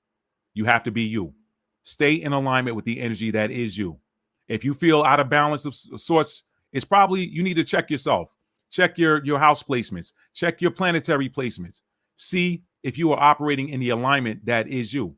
If not, you're going to fail to arrive at your destiny, y'all. You got to be, your destiny is aligned with the energy that is you, not the energy that's her or the energy that's him. You got to be who you are.